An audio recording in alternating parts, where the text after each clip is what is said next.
Welcome back, everybody, to the Dusty Bender Podcast. I am one of your hosts, Chance Watson. With you, as always, your other host, that guy who's waving his arms. Who's that guy with the mustache? Flapping his wings, baby.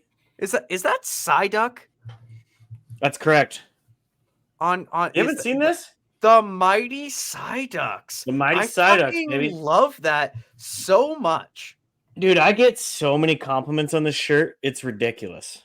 I don't doubt it for a second. Like, that is truly a unique like, who thought of like, oh, I'm going to combine Pokemon with fucking with hockey. Some dude in California. That's fair. But in reality, right? My sister got me this shirt. The Ducks just pumped out 3 new fucking Vans shoes. Yeah, those are nice. Those are fucking they look pretty, aren't they? Holy. Nice, yeah. Oh my god. Unbelievable, those shoes dude. are absolutely filthy. Sick. Filthy. The only one that is like, it's okay. It's like the what is it? The 30-year anniversary ones where it's just like the black and those ones are okay, right? I mean, but those the other fine. two, those are fine. Yeah, fucking slides, the orange slides with the old school Ducks logo, and then the fucking plum and teal. Those are fucking sick, dude.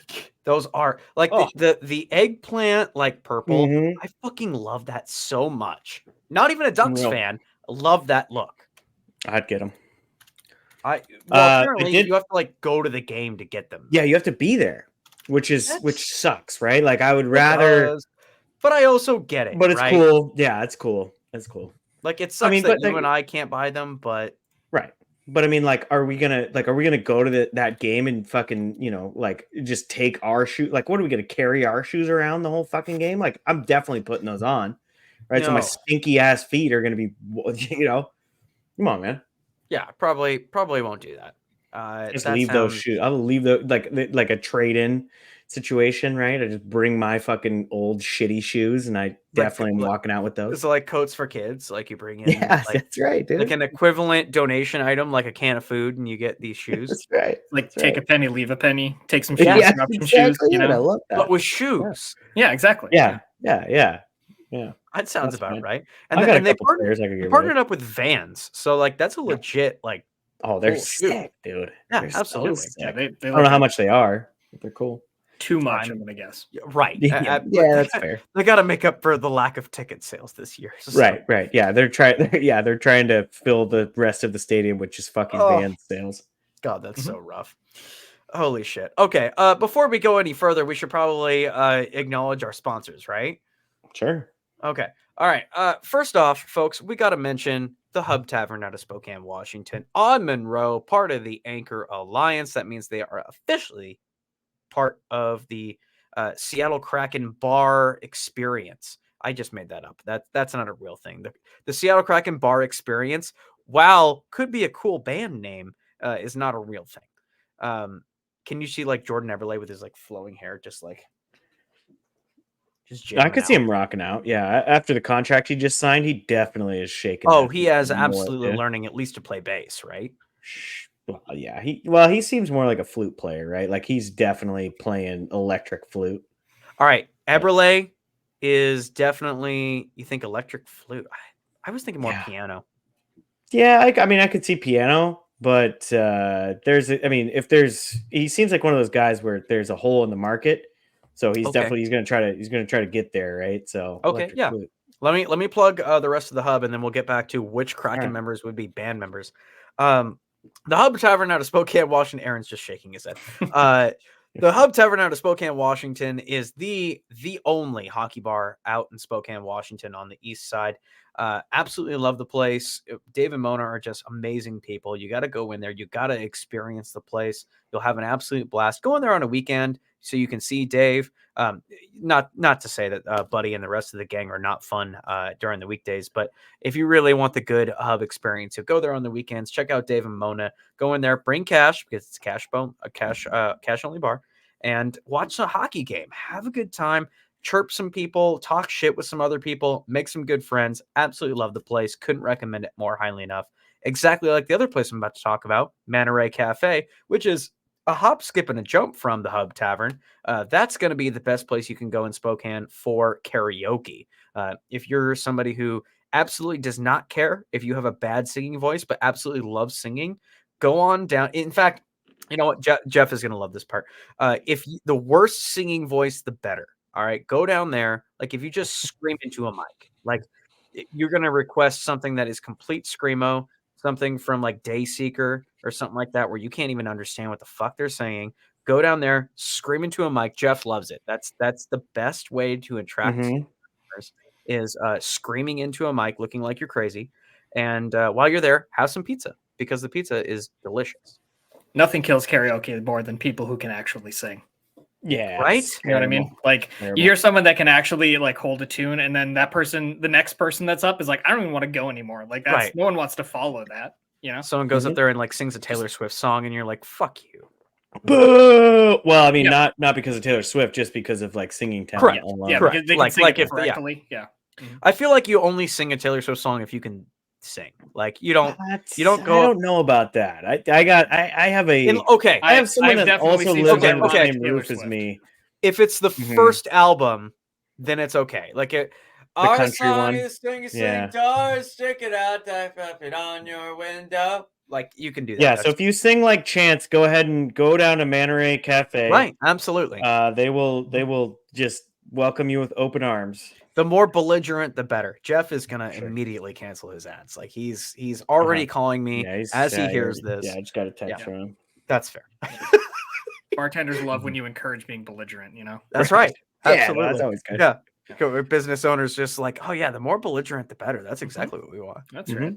Between that and insulting his Penguins, which didn't necessarily have the greatest draft day or deadline we'll get there. You know what? We'll get there. Plenty of time to get fucking roasted. Plenty of time to backtrack and save our sponsorship with Monterey Cafe. But if you are in Spokane and you're downtown Spokane and you guys want to sing your heart out, you want to have some good pizza, all affordable, check out Monterey Cafe. Can't recommend the place highly enough. Next up, also, folks, longtime listener, longtime supporter, Fire Chief John Miller. Guys, this guy's a fucking beauty. He's better than all of us. He's better than you. I'm just kidding. He's not, I don't know who you are, but John's a great guy. Has been supporting the show since basically day one. Huge Preds fan. So you know what? While they're probably not going to go too far, here's a cheers to John and his Preds, because we're going to get into it in here in a second. But you know what? Good for Barry Trotz. That's what I'm going to say. That's right. And Andrew Burnett, dude. Oh, and Andrew Burnett. That's right. I would have loved Burnett to be the I think we talked about it. I would have loved Burnett to be the coach. But yeah. Shout out to Johnny Boy. Johnny Boy has been telling us all year that the Preds are going to make it, and it's looking pretty fucking good. John knows exactly what's going on. The man knows his hockey, and I absolutely love that. He actually, we had 2 comments on our pre recording post. Vegas. Johnny said, "Props to Vegas for quote going for it." Ugh. You know what, Johnny? That's down a peg, but he did the interaction. He did private text me and say like, we got to fix this LTIR situation, but or we don't. We'll get into it, but we don't have we can get into it. Yeah, absolutely. We'll get to Vegas in a second. Yeah, I don't want to. Absolutely. Shout out to Johnny. Change your batteries and your smoke detectors, and please get rid of your space heaters. Those things are fucking deadly. They'll kill you. They'll kill you in your sleep. They will literally kill you in your sleep, and not by fire. They'll get up and they'll smother you. They're like Decepticons. Mm-hmm. That's what they do. The Decepticons kill you in your sleep. Yeah. They get up and they'll grab the pillow that's next to you, because if you have a space heater, you're obviously sleeping alone. So like you're grabbing the extra pillow that you have and they're just smothering you. Oh, it's like the little Decepticons, right? Where it's like the vending machine that comes to life. Exactly right. Okay. That's exactly right. I was thinking like, Mega, what's the the big guy? Like Megatron. Optimus Megatron. Prime. Megan Fox. No, I mean Optimus is the good guy. Megan Fox. Like, that's who I was thinking. Like Megan Fox. Megan Fox is gonna fucking murder you in your sleep. Okay. All right. Yeah, her and Mark Wahlberg and Shia LaBeouf's just gonna be standing in the corner, just probably cranking down. What's Shia LaBeouf up to nowadays? I haven't seen him in a while. Nobody knows. He recovering from a lot of substance abuse is what he's up to. He went viral for that, like, just do it, and then kind of disappeared after that. Yeah, like him and Lindsay Lohan are just like they're just going on boating trips together. I loved that Lindsay Lohan made that one terrible Netflix Christmas movie and then like disappeared again. Did she really? Yeah, she probably fucking raked it in too. You should watch it. It's terrible. It's really awful. All right, cool. Yeah, I'll do that in July. That's what I like to watch. That's why I like to watch Christmas movies that suck. Yeah. Like, oh wow, it's beautiful outside. Let's. You know what? I don't like sunshine. Let's see what Lindsay Lohan's doing in December. As a redhead in July, that kind of makes sense, honestly. Like, yeah. I mean, I'm burnt right now, and it's fucking March, man. Like, and you're in Seattle, so. Yeah, I got a huge. I literally stood outside and listened to the fucking solar panel guy for like 20 minutes today. I got burnt. You know what I mean? That sounds about right. It's a tough look. You would be listening to a solar panel guy out in fucking. Dude, he's coming over on Sunday. I'm gonna, we're gonna have a meeting about it. I can't say no. I can't say fucking no. It's bad. You gotta say no to those guys. It's bad, dude. It was his first day on the job, man. What happens? They always say that, dude. Come on. But I could tell, right? Like, I got kids to feed. I got kids to feed with the solar panel money. Dude, I brought him a fucking Zoa energy drink and shit. Like, I felt bad for the kid. Why are you plugging brands we're not sponsored by? Don't do that. Yeah, stop. It's bad business. We should reach out to him. Aaron, reach out to the solar panel company. Yeah, I don't even know what they're called. Yeah, it's my first day on the podcasting job. Can you sponsor us? Yeah. All right. Yeah. This episode is going to be 8 hours long. Can we get into okay. What happened? Yeah, Aaron, come over at noon on Sunday. We'll fucking the Hockey get the Podcast whole... Network. We're a part of the Hockey Podcast Network. It's great. Check it out. Go to their website. Lots of content. They've been doing a lot of live streams. We've been on the live streams. You should check them out. It's great. All right. This is our trade deadline episode, folks. We do this every year. I mean, this is our weekly episode also, but we always do a special episode around the trade deadline. We specifically did this. We pushed it out to Friday so we could cover all the trades after everything had broke. And folks, at first, like, we came into the weekend, it was kind of quiet. Like, we're like, oh, shit. Mm-hmm. Like, is this the calm before the storm, or is this things to be? Like, it's just gonna be quiet. Wednesday, everything fucking blew up. Like 2 days before, people were like, I don't want to deal with the anxiety of the trade deadline. We're just going to make this fucking happen. So Wednesday, I would say like probably 70% of the most interesting stuff blew up on Wednesday, and then kind of trickled, the other 30-40% kind of trickled out or the rest of the time. Let's start with, so the first half of this show, we're going to start with the Pacific as we normally do. We're going to go through the trades. We're going to talk them out. I'm going to see how the teams are doing, and we'll kind of just go from there. So let's start with the Pacific Division. Do you got Taylor? You want to go by team? Or you want to go by player? How do you want to do it? Let's go by team. I think that's a good way to do it. Okay, so the San Jose Sharks, they are still a hockey team. First off, yep, correct. That is established. Okay, all right. The San Jose Sharks got rid of a lot of stuff. Mm-hmm. Wait. First off, are you sure they're not building up for a run?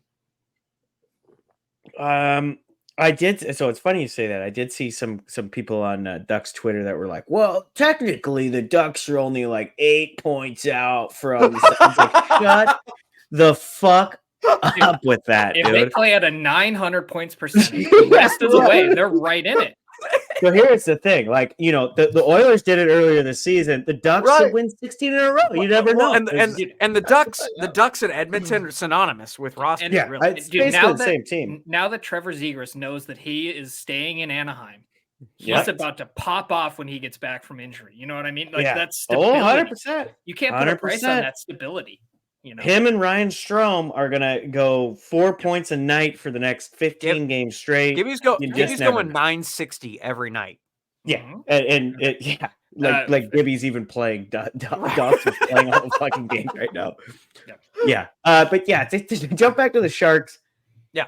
God damn, they had to sell, dude. I mean, that It's was rough, and man. they Like, did pretty good, I think. Right. In terms of like asset management and acquiring picks and like building for the future, I think they did okay. Like They it's did not okay. Yeah. you don't want to necessarily help a divisional rival, but that we look You at say Skittles. that. Look, listen, But they do. you and I we've Dumb. gone back and forth on like points versus points percentage and all of that shit. But I think one thing that's not taken into account is like like Gary Bettman is obsessed with building divisional rivalries. So you do play the teams in your division more than anybody else. And like Thomas Hurdle, based on his contract, is going to be scoring a lot of goals against the San Jose Sharks moving forward. So you think it was Gary? You think Gary called up fucking Mike Greer and was like, "Hey, bro, your guys' ratings are a little low this year. Let's go ahead and trade your best player to the team in the division that everyone fucking hates already, and that you're going to play for every game for the next 57 years. So, and we need you to retain salary and throw in 2 third-round picks." Right? What the fuck, dude? Yeah, that's crazy. So not to we're talking about the Thomas Hurdle trade. That was honestly one of the last ones that happened recently. Yeah, on they snuck it in. It was a Bob McKenzie from the top rope. Like right, absolutely. It was the Bob father came out of retirement to just drop a nuke on Twitter. It was great. Dude. It was awesome. Aaron, tell us if you haven't already. I might have missed that, but tell us the full trade. Yeah, so the trade going to Vegas. So it's Tomas Hurdle, 17% retained. And for those of you keeping score at home, he's under contract until the year of our Lord 2030. Okay. So that's another 6 years of retention. That's not real. We'll all be dead by then. We might not be here. Yeah. 2 third-round picks. Possible. So that's what Vegas acquired. They got Tomas Hurdle and 2 third-round picks. The Shark got the Vegas's first-round pick in the 2025 draft, and they also got David Edstrom, who was Vegas's first-round pick in last year's draft. So effectively, the Sharks turned Tomas Hurdle and 2 third-round picks into 2 first-round picks. Craziness, dude. Like, okay, what were you like? I know we talked about it a lot. Like, when you guys saw the trade, like, what was your immediate reactions to? Because it's not even like this was a name that was out there. It was out of nowhere. Right. Like, people were just like, oh, by the way, Vegas might be making a move on Tomas Hurdle. So it's Vegas's name. So I wasn't surprised. Like, if it was another team, I'd be like, where the fuck did this come from? But since it's Vegas, like, I'm not surprised. Like, if they were like, oh, fuck, we just acquired Sebastian Aho or Steven Stamkos, I'd be like, okay, it's Vegas. Like, sure. Like, this is like, this is what they do. My thought was more like, they can't keep doing this. How do they keep doing this? And that was my first initial knee-jerk reaction. And then I saw everybody on Twitter, like 31 other fan bases. Look, and this is not this isn't a friendly Vegas Golden Knights podcast. Like, as somebody who used to be kind of a fan of them, like, I understand why people don't like them. But I'm Taylor, do you feel that this was a good trade for San Jose? No. So okay. So my initial reaction to this is really like they needed someone else. So in reality, right? Vegas has their interns like it's a fucking radio show, and we're trying to win tickets to fucking Radiohead, right? Sure. So they're just calling every GM in the entire fucking NHL just on repeat, right? Like nobody answers, they fucking call them again, right? So it's just that's the way that it feels with Vegas, which is totally fine. They're allowed to do that. The biggest thing for me is, why the fuck does Vegas get 2 third-rounders? Yeah, they should never fucking get. What? That's terrible. That is terrible. That's such a fucking misstep, dude. Let's even push the LTI argument to when we get to Vegas. Like, let's not even talk about that. What I want to talk about want to talk about it because I will fucking I don't even want to talk about that. We'll get to that in a second. Like, I'm not gonna open that can of worms just yet. What I'm trying to get at is like, there's another element that people aren't talking about. Like, everybody's like, oh, the LTR thing. How do they keep getting away with this? No, I'm sitting here going like, why do teams keep giving Vegas everything they want for nothing. Yeah. Two of their trades were from fucking teams in the Pacific Division. What the fuck are we doing? If you're Calgary and San Jose, like, what the fuck is wrong with you? Stupid. It's so stupid, dude. That to me, yes. And Thomas I think Hurdle Thomas Hurdle and Noah Hannafin are going to be haunting those two teams for as long as they're with Vegas. Well, Hannafin's not resigning. You don't think so? No, I mean, if Hannafin has think another they'll year, right? I think they'll do it. Yeah.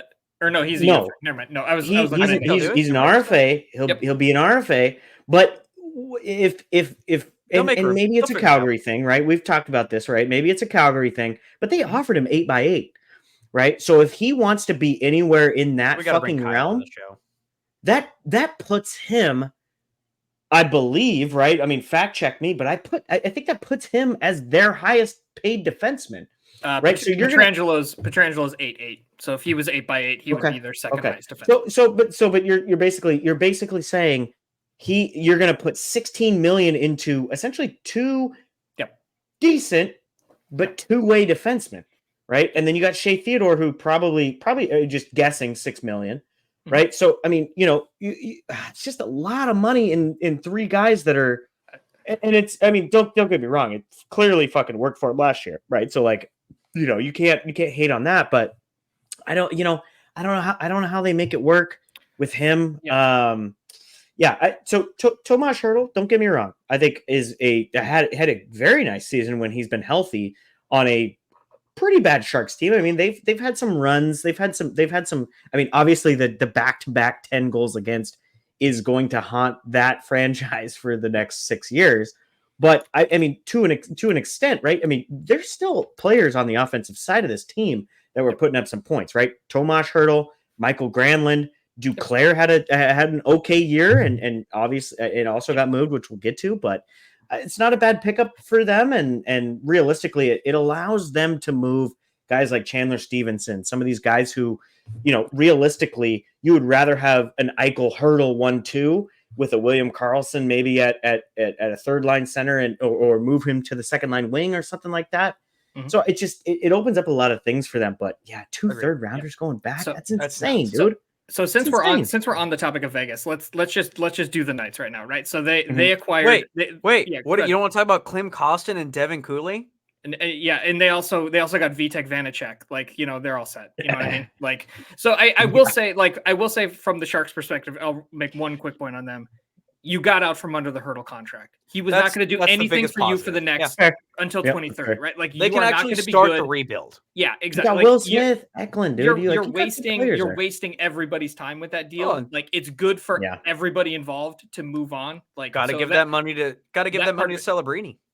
That makes that part of it. I think it makes sense. You got a first round, you have 2 first round picks effectively, right? Like, it makes some amount of sense. So moving on to Vegas, right? So we talked about they got Hurdle, which is like unbelievable for their forward group. They also got Anthony Mantha, 50% retained from the Capitals for a second in 2024 and a fourth in a 2026. That's another guy that's going to slot into your middle six and be perfectly great. And then they also got Noah Hannafin, 75% retained. They also got the rights to Mikhail Vorobov and Daniil Miramanov. And then the Flames got Daniil Miramanov, a conditional first-round pick in 2025, a conditional third-round pick in 2025, and then the Flyers got a fifth-round pick in 2024 to help make the money work. So for Vegas, good. Oh, I was just going to say, so real quick, I mean, based off of what Vegas did with these 3 trades, oh my God, was it a full buyer's market, or was it just Vegas? Vegas can fucking work it, dude. We absolutely called in the last episode of saying, like, this is all such a fucking smoke screen by the insiders from GMs trying to say, like, oh, this is a seller's market and the fucking prices are so goddamn high. Like, this is going to be a quiet deadline because we just can't afford it. And then all of a sudden, we're looking at these returns, and we're like, the biggest one that I'm going to get to here in a little bit was Tyler Toffoli. Like, oh my God, like, that's such a fucking steal by the Jets. Hold on. We'll get to that one. We'll get there. But what I'm saying is like Vegas. I look at all of these, like Anthony Mantha. You know, coming back as a Red Wings fan, A second rounder, I think, is fair. That's a fair this is a That's fair fair. one. Like I don't think it's bad. 50% retained. I think Vegas got a bit of a break on that, honestly. I agree. Yeah, I think that's so. I would say Vegas wins that trade. Looking at Thomas Hurdle, Vegas wins this trade. Like this is not only are they getting these people, but they're winning these trades. And looking at Noah Hannafin, this one is probably the closest one to being like fair, but even then, the salary retained on Hannafin is nuts. Yeah, like Vegas is redefining what it means to be a team that is going for it. They like, want to win. They are not. They are concept. not. They are not precious about. I don't remember where I've seen this point, but I've seen it a couple of different times. I don't think Vegas has had a player drafted in the first, like one of their first round draft picks ever play for them in the history of the franchise, because they always trade. Like they are not clutching their pearls about draft picks and about prospects, or even about their own players. Right? Like they're going to be really bad in 5 years, but maybe like probably. But if they have 2 or 3 cups, who cares? Like, right, exactly. Like they are redefining. And if you are Colorado, if you are Toronto, if you are Carolina, if you are any other team that has any aspirations of being a cup contender, this is the bar. And if you're not meeting it, then you are behind, because they are every year they are all in, and they'll find a way to make it work. Like we talked about it before we went on air. Like Jonathan Marchessault, his contract is up next year. It's entirely possible that they just say, like, thanks for your service, dude. We got Tomas Hurdle for the next however many years. And that sucks. Like, because Marchessault might have his fucking jersey hung in the rafters. Yep. But this is like Kelly McCrimmon and that organization. They have made it clear to the other GMs. They want to win the cup. They are about business, and they are about winning. And as long as you are the best available option, we will love to have you, and we will pay a premium for it. The second there is anyone better, have a good one. Like, but you can't tell me that Noah Hannafin didn't have other teams that were willing to give up a little more than that, right? But if you're Noah man. Hannafin and you're not getting that long extension because you want $9 million or whatever you want. But he's going to be like he's basically a rental. Right. And he's going to go there and he's going to go help him win another cup, or take another run at it. And then you have a good playoff, which you're not going to have in Calgary. Like you keep your name out there, and then you go to the UFA market after having it, maybe you get a cup, maybe you go to the conference final, whatever. Right. But as an organization, if you're a fan of any other team, that's who you this is who you want to be, is we have a core, we have a team, we'll figure out the money later, go get the good players. They want to win.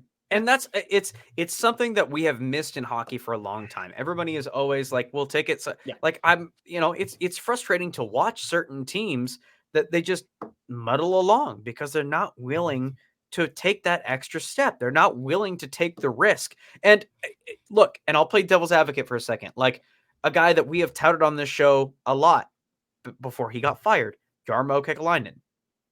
Okay. Jarmo made those moves. He tried to do that and it blew up in his face. I think even I'll give credit to Sarah Sivian, former Athletic writer. I don't know who she's with now. I apologize. She's with EP, Carolina. Elite Prospects. Okay. Elite Prospects. So she goes on. She's like, I've had multiple conversations with GMs, and it's, your job security is better if you play it safe.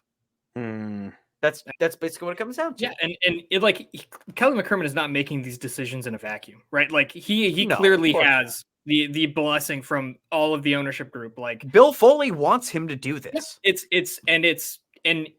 putting the rest of the league on notice, because they are by a mile. So let's call a spade. This is the Jesse Bender podcast. They're being fucking pussies. They're so let's get to some of the other teams here. Like I'm not really interested in getting into the LTIR conversation. Like it's in the CBA. I don't know what to tell you. Right. Get mad at your GM. Hit more on that. Like anybody whatever. who's saying it's cheating, it's first off, it's not cheating. You can think it's slimy and scummy and a workaround, like an abuse of the rules, all that's fine.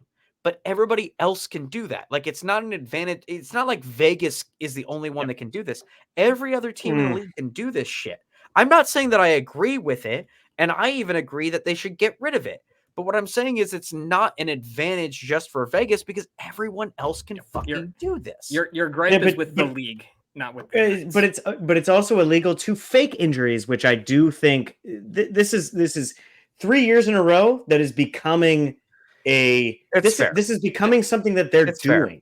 Like, it's McCrimmon was even being non-specific about it. He's like, oh yeah, like Stone has a ruptured spleen. He's definitely out for the season. We just don't have we don't have a time. He's like, it's indefinite. Like, we can't figure out. There's no timetable on this. Bullshit. Stone is fucking coming. Like, he's fine, dude. So depending on the matchup. All right, that's going to be what it is. Like, if Vegas is playing Edmonton in the first round, he's playing game 1, 100%. If they're playing Nashville in the first round, Stone might come back in the second round. He's sitting that out, and to make it look like they're not doing slimy shit. Right? Yes. So here's my thing. Right, it's totally it is illegal to say he has a spleen injury when he fucking doesn't. Right. I mean, so. Might. At what point, right? And I know we didn't want to pull this up, and I don't want to spend too much time on this. In the last 3 years, this guy has done this I agree. in a 2-month span before the trade deadline in the last 3 years, right? So I want to see his fucking text message. I want to see his emails because it's bullshit. Look, it's total bullshit, and I know it's illegal.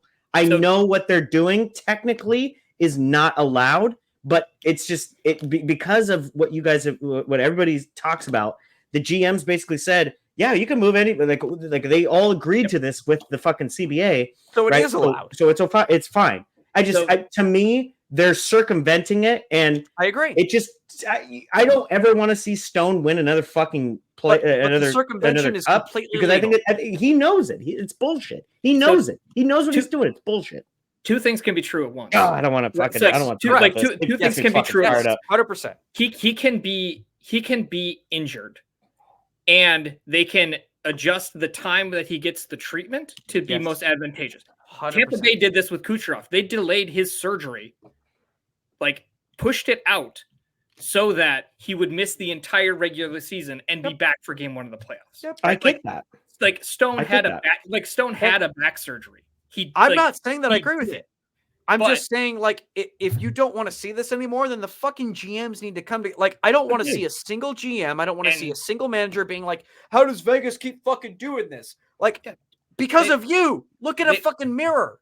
It would require the GMs and it would require the players because they would have to change the CBA, right? Like, and so like they can manipulate. And the other part of it is like, why isn't there a salary cap in the playoffs? There's not a salary cap in the playoffs because the players don't get paid. So bizarre. Because they don't get their salary. So that's why there's not a salary cap. It makes that's why. And it makes but like they can delay his treatment. And also as everybody knows, being fit to play in the playoffs is different than being fit to play in the regular season. We see all the time guys gutting out ruptured spleens and broken ribs and broken jaws and whatever, right? So like being able to go game 1, it doesn't mean that Mark Stone is 100%.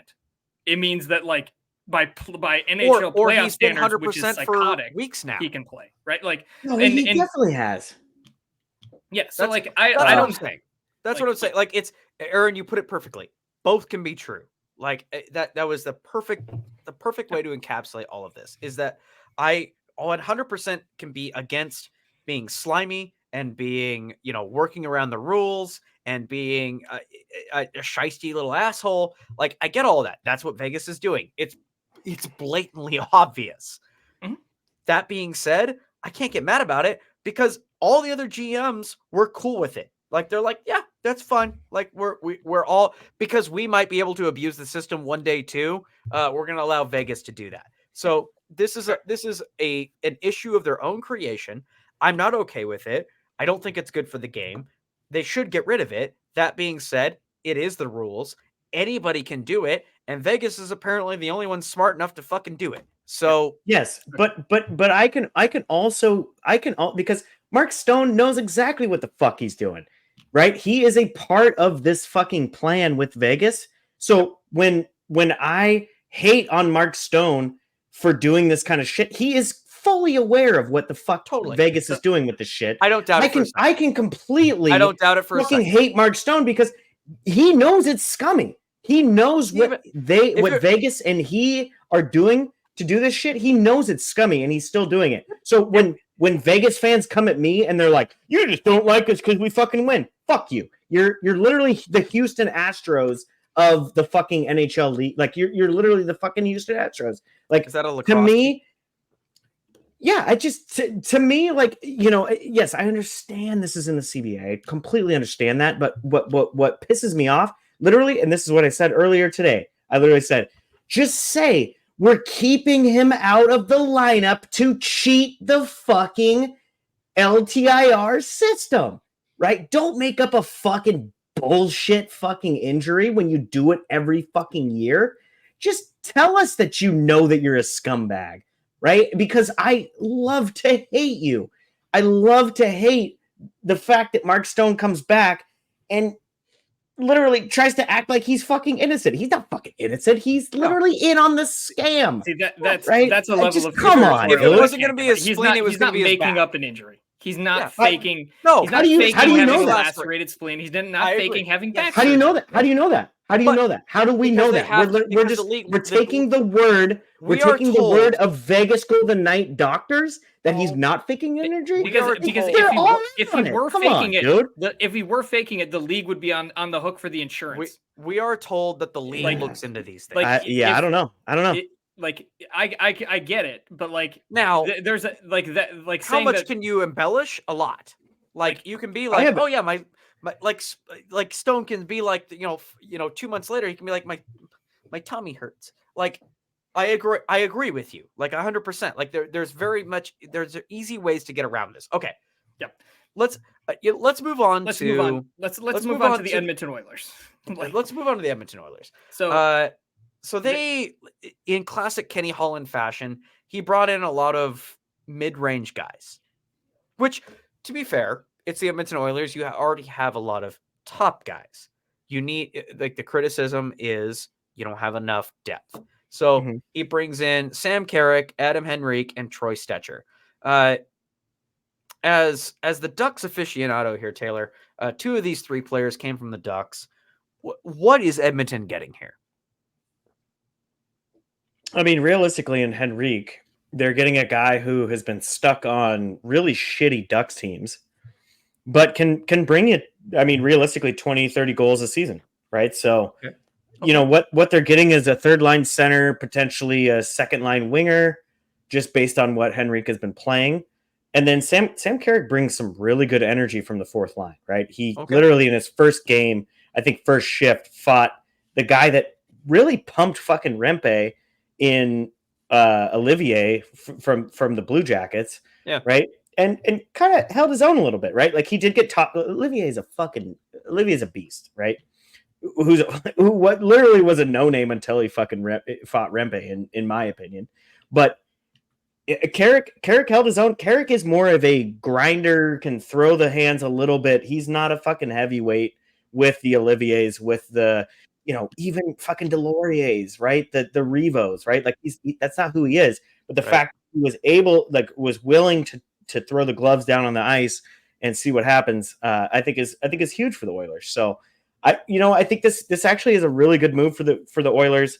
Like we've been saying, depth is obviously one of their biggest things, and Henrique is a very good middle six guy with some experience, and it's gonna do really good for them. So yeah, giving up a first round pick that realistically in Edmonton's defense could potentially be in the bottom, 5-6 of 2024 first round.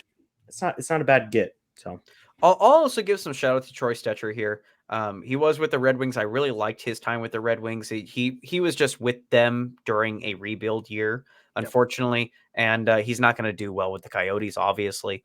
So I think that this is a sneaky depth defensive pickup. I do like Troy Stetcher's game. Not a bad deal for the Oilers. Overall, do they improve? Yes. Are they better than Vegas? No. That's just my thoughts on that. Yeah, Troy Stetcher, he plays really well in a third pair role. Yes, like as a third pair defenseman, he plays really well in that role. Agreed. Okay, so I want to move on to a team that Which is what they notably need. Yeah, I want to move on to a team that's notably absent from this list. The Vancouver Canucks. Yeah, I like that. Very quiet. Very good. On deadline day. And obviously they were in on stuff. Yeah, they made their moves earlier, right? They got Lindholm, they got Kuzmenov, but like nothing on deadline day. Were you guys surprised were you guys expecting more from the Canucks? And if so, like let's kind of get into that. Obviously they did the Pedersen deal, which is nice for them, but as a bit of business, but on deadline day, especially looking at this list, like it's hard not to feel like they didn't fall behind the pace, right? So their excuse, it'll be like a Bill Armstrong thing with St. Louis. Like they will say to the public, like, we believe in this core. We don't want to mess with the chemistry. This is a good team. We don't want to throw off the good vibes. Like, this is flash in a pan, lightning in a bottle. We don't want to fuck with that. And that's fine. That's fair. But at the end of the day, it does show that you're not willing to invest and add to this team. And look at our early season predictions. Like, go back to what Taylor and I were talking about before the season even started. We didn't have Vancouver making the fucking playoffs. So, or at least I didn't. I don't know if Taylor did, but it's definitely a new situation where you've got a team that is overperforming where we expected them to be. They're at the playoffs or at the deadline, and very much in a playoff position. They're going to make it. But the fact that they're not willing to be buyers at the deadline, where we've got so many, not only high-end talent, but going for goddamn nothing. Again, like I can't stop coming back to the Toffoli thing. Like we'll get there in a second, but like that to me is just like the encompassing of like, oh my God, the prices are so fucking good. Why didn't people buy? And especially if you're a team in Vancouver's position, fuck, man, be Vegas. Be more like Vegas. Yeah, so I'm okay with Vancouver not being Vegas in this situation. Okay. Like kind of like we talked about, right? Like you caught lightning in a fucking bottle, right? Mm-hmm. So I mean, yes, that's probably the initial reaction. Do a fucking Nashville, do a fucking Philadelphia, right? Mm-hmm. Bring in some depth pieces. They didn't do fucking shit. Fucking nothing. Right? They didn't do anything. And I think that, and I understand being, they really had a fucking hot start to the season, right? So being acceptable with your core and that kind of shit, ever since the Zadorov and Lindholm 4-5-1 in their last 10. Yes, but ever since those two trades, they really haven't been that. They have not been consistent.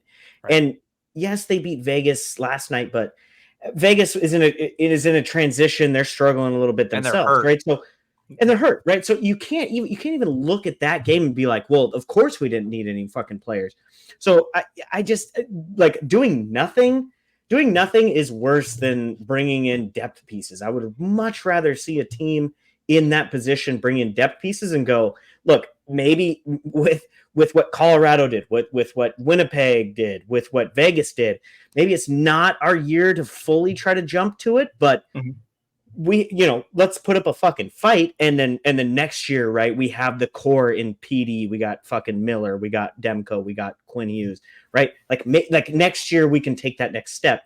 They didn't even fucking do that. So very disappointed with what Vancouver did, and we can move on because I think that's kind of how we all feel. Yep. Yeah, I agree. So I think let's stay in the West. Let's talk about the Central a little bit. And the other team that I think is one of the more interesting teams was what the moves that Colorado made. So for the people listening on the audio show who aren't watching on YouTube, so they acquired first. They traded for Sean Walker and a 5th round pick. They got rid of Ryan Johansson and their 1st round pick that's top 10 protected. They then, to fill the forward slot, they traded Bowen Byram for Casey Middlestat. They then added Brandon Duhaime from the Wild for a 3rd-round pick, and then they made some depth moves for Yakov Trenin and Graham Sward for Jeremy Hanzel and a 3rd-round pick from Nashville. Guys, what did you guys think of the Avs? I thought they were one of the more interesting teams at the deadline. I really like what they did. Taylor, start us off. I really liked what the Avalanche did.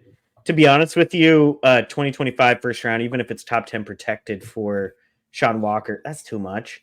But I think, you're getting a defenseman. They kind of, and I don't remember, you said Sean Walker was before the Casey Middlestat, Bowen Byram trade. It was, yeah. So in that regard, right, they kind of know what they're bringing in, right? They're bringing in more of a two-way, more of a defensive defenseman guy with a team that has Gerard, has fucking Makar, has Taves, right? So they're bringing in a guy who can actually play some defense on that backside. So I don't hate what they did with that one. And Ryan Johansson, clearly, not to say he wasn't working out, but Ryan Johansson, we know what Ryan Johansson is at this point, right? And if they knew at that time, right, they basically signed on the dotted line that said Sean Walker's coming, right? Casey Middlestat's coming. Totally okay with saying move Johansson out for a Casey Middlestat, right? Totally okay with that. So I really do like what Colorado did. So a lot of the chatter is going to be if Bowen Byram is going to bite them in the ass for moving on too soon. But you just can't think about that, right? And I think one of the areas that Colorado really struggled with, and the reason that they made that trade was they are not that deep down the middle, right? And Casey Middlestat coming into that team who not necessarily a point per game player, but with the Avalanche could potentially be a point per game player in that second line centerman role. I think that's a great trade. I love everything they did. Brandon Duhaime is a very good pickup. Yakov Trenin, if you are a Predators fan, you know what Yakov Trenin can bring. So, yeah, I mean, in general, I love what Colorado did. They basically said, we know where our strengths are.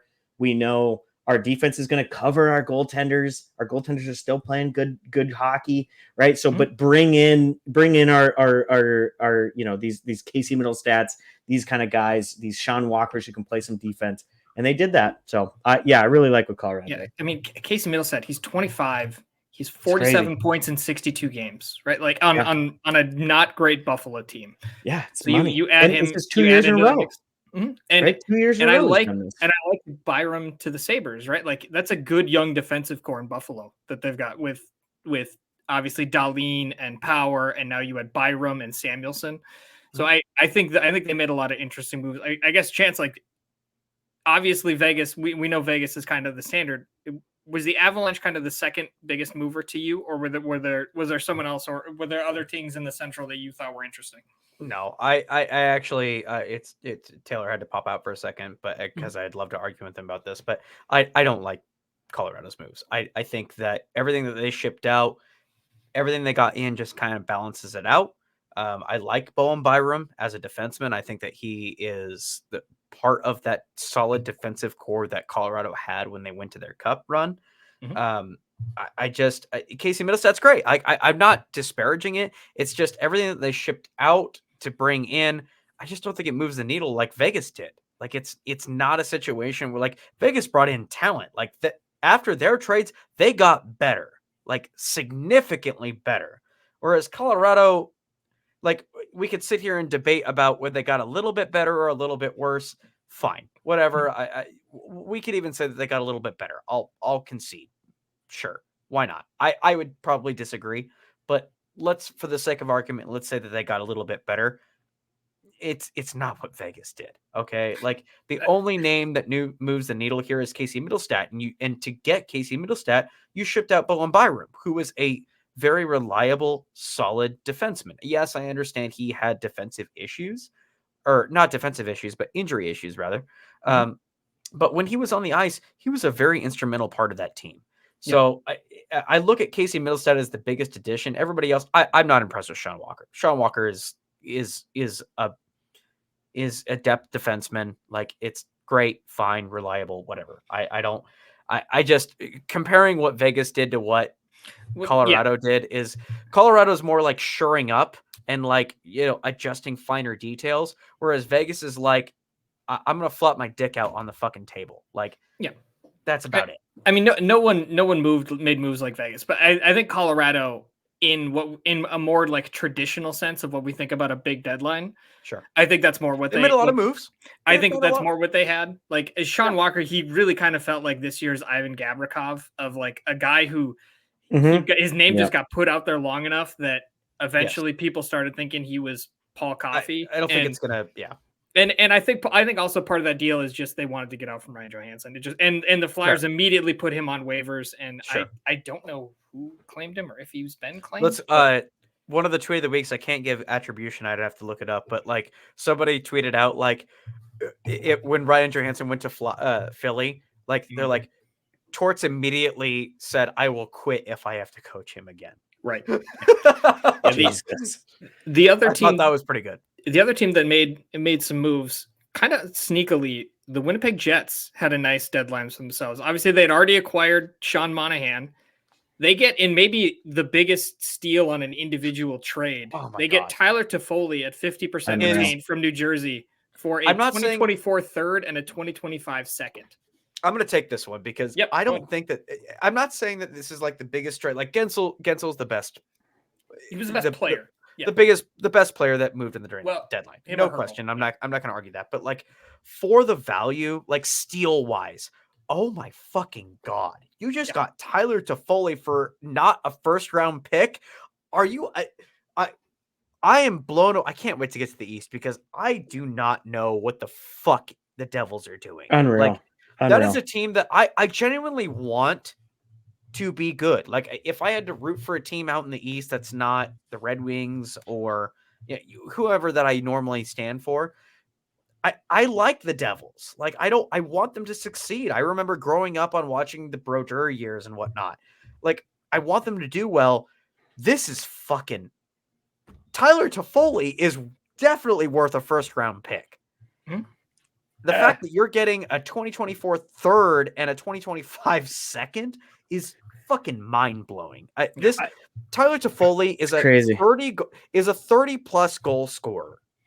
Okay, you can slot him into anywhere. He's arguably the perfect player. You can slot him in anywhere. First line to fourth line, he will thrive. This guy has shown time and time again, doesn't matter where he's put, doesn't matter what role he's supposed to serve, he will score goals and contribute positively on your team. There's a reason why there was rumors that LA was trying to get him back. Mm-hmm. Like it's mind blowing. Like we'll get into the goalie. We'll get into the goalies of New Jersey in a second, but like the Jets, this is a huge win for the fucking Jets. Like what a 100%. Fucking steal. 100%. Absolute steal. On their top six, right? Like I'm looking at Daily Faceoff, their line combinations. He's going first line. Well, yeah. So he either slots in on their first line with Scheifele and Kyle Connor, or he slots in, or he slots in on their second line with Nick Ehlers and Sean Monahan. What a fucking line! Oh my God! I think this one to me was fully the Jets GM saying, look what the market is for wingers right now, right? And he's basically saying, Mantha's already gone. He's saying, at that time, Gensel's already gone, right? So he's basically saying, look, nobody's getting a first round pick for these wingers right now. Yeah. Give me Tyler Toffoli, 50% retained salary, which is fucking insane for a third round pick this year and a second round pick next year. Devils front. That is a fucking steal. That is. I don't know the GM's. I don't know the Devils GM's name, but he needs to be fired. Like, what the fuck? That's textbook. That's textbook robbery, dude. Like, if you're writing a book for GMing NHL GMs for dummies, like whatever the Jets GM just did to New Jersey is the first chapter. I can't believe it. Like it's unbelievable. How has Toffoli not been signed long term? Like this is a guy that could like he's a core piece, like he's an Eric Holla or something where like you want him a part of your team to continue to push. All that guy does is score 30 goals every year. Yes, wherever he is. Oh no! What a terrible thing to have. Yeah, I think what it is age, right? And now at this point, right? Like it's the same thing. If us three are in the job market, right?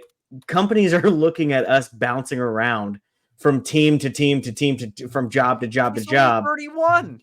Yeah, 100%. But I think unfortunately that's the way it goes. So yeah, Sure, huge lock him win up for for the 5 Jets. years and then get rid of him.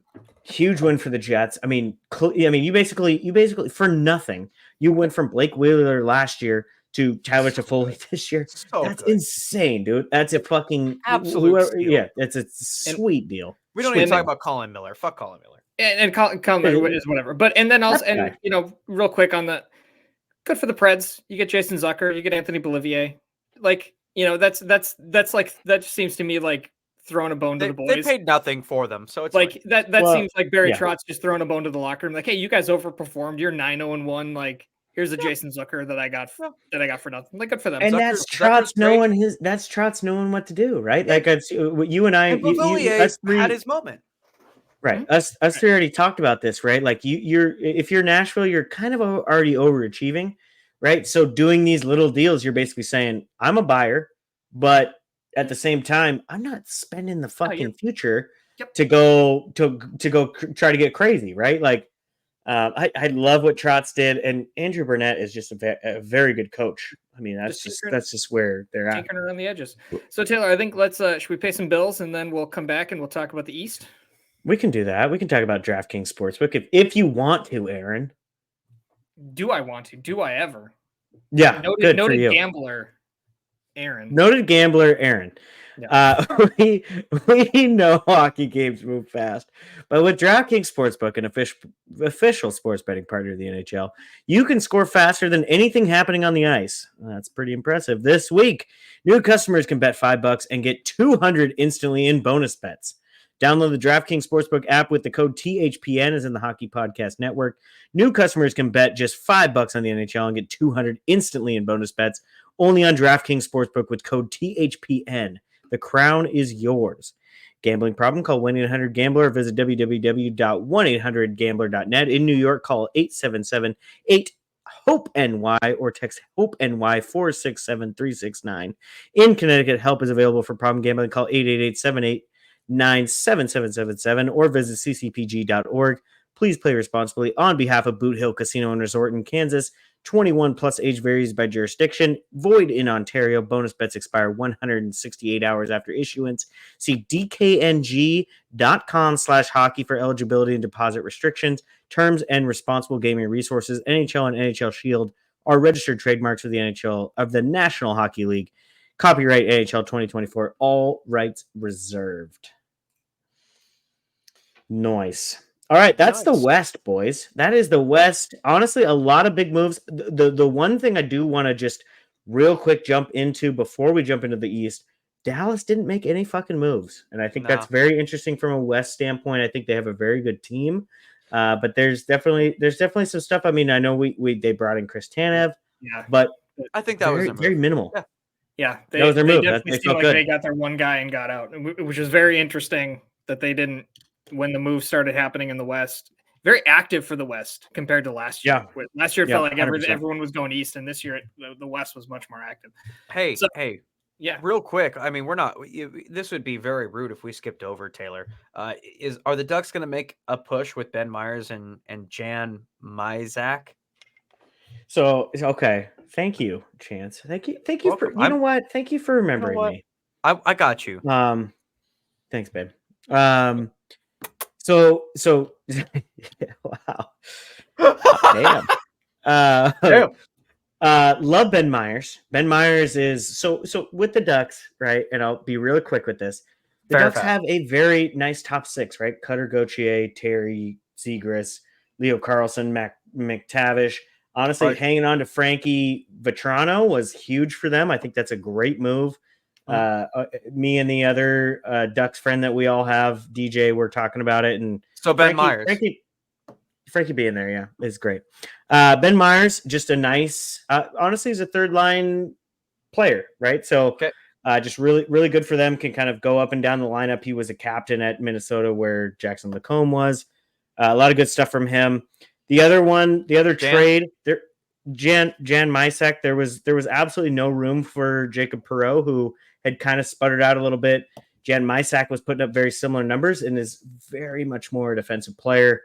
fits their system a lot better. And the Ducks defensive core is just stupid. So yeah, I mean, are the Ducks going to be a wild card team next year? No, but they're gonna at least have they're gonna start moving out of that bottom pretty quick. Are you upset that they couldn't get out of the Zegers contract? No, Zegers was staying. I had. It's so funny because I had multiple. No, but he's really bad though. He's terrible. I just traded for him in another fantasy league. That's how bad he is. There was multiple buddies that were like, is he getting traded? Where's he going? That kind of shit. And I just consistently said, they're not trading from a position of weakness, right? They're not going to trade one of their better offensive players. Cutter Gauthier coming in is great. Leo Carlson is 19 years old, right? Like that's not a position that they have a lot of really good players. Terrible. It's terrible, but so they're more stacked on defense. That's why you saw Drysdale for Cutter earlier in the year. He's terrible. Yeah, I mean, Gibby should have been moved. He wasn't. Yeah, I would love for Cam Fowler to get moved, but he'll never get moved. Like he's gonna. That is, we don't need to go down the Gibson rabbit hole again. It's unreal that he didn't get moved. I love what they did. I love. You know what? Last thing I'll say. Love Frankie sticking around in Anaheim, dude. He's a fucking gem. There you go. I like that. All right, so, Aaron, what are we going? Let's move on to the East now. Into the let's do the Metro first, because I think that's more interesting than what happened in the Atlantic. Okay. And the team that I want to start with in the Metro, the Carolina Hurricanes. They decided they listened to the podcast and they said we need to get some guys that can put the puck in the net. And they went and they got themselves a Jake Gensel at 25% retained. They got themselves a Ty Smith. Don't forget him. For Michael Bunting, Ville Koivunen, Vasily Pomeranov, Cruz Lucius, a conditional 2024 first-round pick, and a conditional 2024 fifth-round pick. Obviously, guys, Gensel kind of goes without saying. How do you guys feel about Pittsburgh's return for the Gensel trade?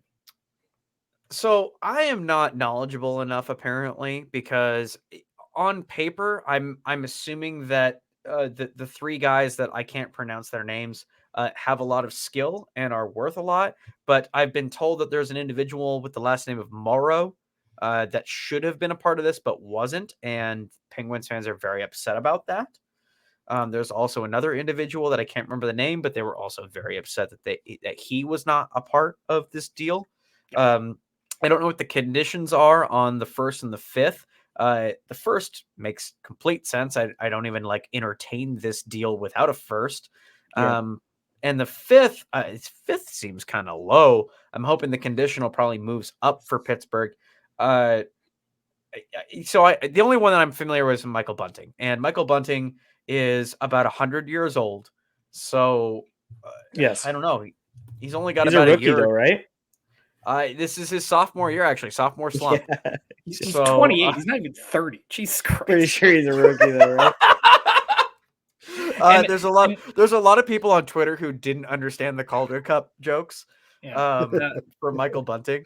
Love it. Yeah, no, he's not 1,000, but but the jokes that he was going to become rookie of the year maybe at 27 is fucking ridiculous. Anyway, does Michael Bunting add to the Pittsburgh Penguins? Sure, but this is let's face facts here. This is the first signal of the rebuild for Pittsburgh, and the fact that they are willing to trade Jake Gensel, who could have been the guy who supervises your rebuild, let's go strict. Let's go Vegas Golden Knights. I'm Bill Foley, but I'm running the Pittsburgh Penguins. Why am I not selling Crosby, Malkin, or Letang before I sell Jake Gensel? Answer me that question. I mean, you just re-signed. That's. I mean, you Doesn't could matter. trade him. I think they gave them. I think they gave them all no trades. I'll double check that real quick, but I'm pretty sure they. Okay. I'm pretty sure they all have trade protection. If they've got trade protection, then I understand. But I'm sitting here going Jake Gensel is, if there is going to be a future of this team, he's the youngest of that core, and why would you get rid of that? I'm looking to trade Crosby. Okay, let's go in order. We could shed Malkin. Malkin's the first disposable, then Letang, then Crosby. Both Malkin and the Tank do have trade protection, by the way. Okay, so why is Crosby again? I understand why they're not trading Crosby. I get that. What I'm saying is like from a like I'm Bill Foley, where I don't give a fuck about loyalty or anything like that. I'm trying to make my team better. Why the fuck am I selling Jake Guentzel over Sidney Crosby? Yeah, so I'll jump in there. Okay. To me, the guys that you sell on this team still, right? Yeah. So who's left? Who's left? So exactly. But here's the thing: if you're an actual GM in the NHL, you are keeping those two around until they literally Malkin comes to you in broken English and says, "I'm ready to move on." Because right? That's because what of you're loyalty, doing. not because of. I don't disagree with that. I'm not saying fair. Yeah, I'm not saying from an actual trade standpoint. Yes, you can get more. Bill Foley would have traded them 2 years ago. 100%. So they wouldn't have been re-signed in the first place. Is the answer, right? Exactly. If there was a competent GM in Pittsburgh when Malkin, Letang, realistically, right, like those two were coming up on contracts, probably not, right? Like those two probably aren't there. But to me, Raquel holds some value, Rust holds some value, Guentzel holds some value, right? At some point, you got to just pull the fucking trigger. And that's what Dubas did. And I can appreciate that from Dubas' standpoint. They went on a fucking cold streak, right? We were all kind of talking, say, 2 weeks ago and saying, hey, like, they're still kind of in it, right? Like, maybe you do buy, maybe you just go for it because it's Crosby and fucking Carlson's, those two guys still kind of fucking exist.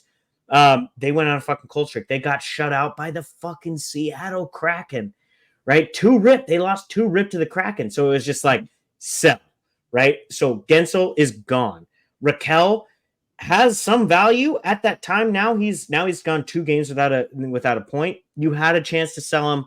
Should have fucking sold him, right? Like, if I'm Dubas, yes, I would have fucking sold him. I don't think they got a very good return on Guentzel, but I think the winger market at the trade deadline was very low, right? Yeah, so my ignorance here is 100%. very prominent. Like, I don't know Ville. So the prospects, Cruz Lucius is the belle of the ball coming back from Carolina, and he's realistically a middle 6 center. So they got as far as rankings, they got they were ranked 6th through 10th in the Carolina Hurricanes pipeline. So they didn't get like Jackson Blake. They didn't get their top 2 or 3 prospects. Like is the Morrow guy like related to Brendan Morrow? I don't know, dude. Okay. Either way. So I mean, like Cruz Lucius was a 4th rounder, but he's almost a point per game player in the NCAA, which I prefer college hockey for defensemen because I think it's what I'm talking about. Okay, so he's been around kind of AHL fucking 7th defenseman for a little bit now. But yeah, so like Cruz Lucius was, not necessarily a high pick for Carolina, but is a very, very much a middle 6 forward where unfortunately that's where Pittsburgh has to be, right? If Sidney and Evgeny are going to be around for a little bit and you just signed Carlson, right? Like, you need some depth guys, and they did that with Bunting and, in my opinion, Cruz Lucius, who realistically is a 3rd-line center, but nothing wrong with that. So I don't mind this. I think there's still I think Guentzel kind of set the fucking market for these top 6 wingers, which is a fucking shame because some of these teams realistically should have got some 1st-round picks for some of these guys. Toffoli is a big fucking name we already talked about, but I don't think the return was bad, especially with Pittsburgh. Their cabinets are fucking bare, dude. Like, their cabinets are absolute garbage. Like one of the worst pipelines. Yeah. I think they were 31 for the Athletic, right? So like, their prospect pool is just trash. So at some point you gotta, and that's why I say like Raquel and Russ should have probably been on the block and just see if you can get some young guys that can fill in next to Crosby and Malkin over the next couple years that might give you a shot, right? So, yeah, I don't hate this for them. Hurricanes, I know you and I kind of talked about it. You brought it up where Gensel's not really a defensive player, but He's Carolina not at all. has so much fucking defense in general Yeah, that it's fine. you need some fucking offense. So I think it's a great play for them. No, it's Jay Fresh is a shout out to Jay Fresh on Twitter. He makes these great player cards. Like Gensel is great in every category except for defense. Like he's not like he's even good on the PK, but not good like general defense. Just 5-on-5, yeah. But that's fine because Carolina has one of the deepest defenses in the fucking league. So you can afford to have somebody who is a defensive liability, but is going to score you 30 to 40 goals a year.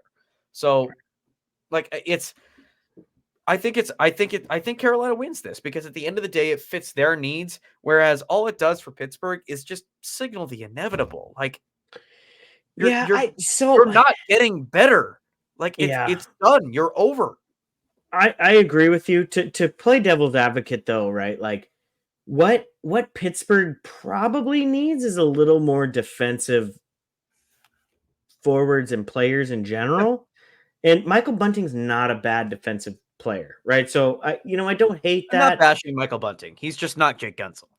Sure, 100%. But you're also getting a conditional 2024 first round pick.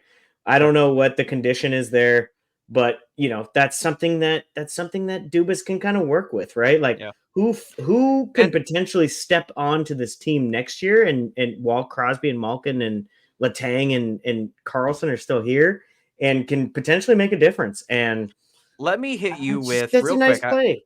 Yeah, absolutely. I want to hit you with so this will be the true test finally. Like Jake Guentzel is going to get the test of is Jake Guentzel good, or has he just been next to Sidney Crosby for his entire 100%. career? I love that. Like yeah, this is going to be the test because if he jumps on a line with Sebastian Aho, who is a great hockey player, he's not an all-star, but he's a great hockey player. Like if he still can't score at the rate, ooh, like man, this might blow up in Carolina's face, and they're gonna be stuck with another like okay star, but not a Sidney Crosby, which they think that they're trying to get. So, in any case, at the end of the day, I do like it for Carolina. It fits Carolina's needs. On paper, they're getting a goal scorer, which they just don't have. This works out for them. Not knowing most of the names that are going back to Pittsburgh other than Michael Bunting, which is Bunting's fine. He's a second to third line guy. Great. But for Pittsburgh purposes, who are transitioning into a rebuild, they're not going up. They're going down. Like this is a team that they're not making the playoffs this year. They're not going to make the playoffs next year. Like Crosby's, in fact, I will go on record right here. Crosby's not making the playoffs again as long as he's a Pittsburgh Penguin. It's not happening. I hate to admit that, but I think you're right. Yeah, he's done. He is not making, as long as he's a Pittsburgh Penguin, he will not make the playoffs. So, but he's done it, dude. He's fucking done it. Like he's just in his twilight years, man. Like, but he is one of those guys. But he's one of those guys that might stay with them forever. But then again, you know what? Wayne Gretzky jumped teams multiple times. So, see, I'm a Sid though, right? Like if I'm in that position that Sid's in, you're Gordie Howe, and you're just gonna die a Red Wing or die a 100%, dude. 100%. I'm a loyal motherfucker though. Like even Yager left. Okay, here's the difference, right? If I don't have any cups, right? If I'm Jerome Iginla, I'm fucking moving, right? But if that's what he did, cups, and that's what he did. Yeah. If I'm Sid, if I'm Datsuk, if I'm those guys, I'm moving. I like your. Or I'm not moving, right? I'm why would he move? He's already got the cups. He doesn't need to prove anybody to anything. Exactly. Just do your thing. Your family's there. Your kids are going through fucking elementary, dude. Like, you know what I mean? Fuck yeah. The only other one I want to talk about with the Hurricanes, Evgeny Kuznetsov. So nobody picked him up. He did go down to Hershey, and I don't know if he even played a game. I saw videos of him at practice. He was practice. There was a lot of chatter of him like. I like this for the Canes. Like what's the? I love it. I love it. I think it's great. 50% retained for a certain, like I think he's got one more year or something like that. Like, not a big deal. Not a big deal. Worst case scenario, you send him to waivers, and like no one picks him up. You send him to the Charlotte Checkers, which listen, there are some. I rarely pat myself on the They back. don't even exist anymore. I have no idea how I just named the Charlotte Checkers. They don't even exist anymore. That's why you Wait, named them. what? That's not a thing? So they did a deal. Oh, they did that deal with Jake Gensel.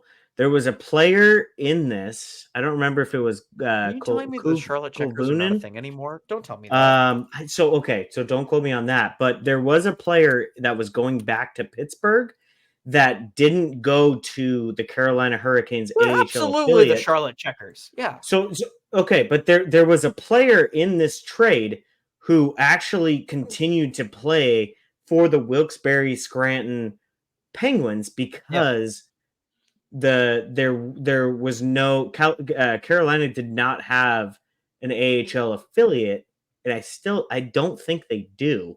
If the Checkers are if they are a team, I don't know if they are actually part of the Carolina organization. So there was a player in that trade.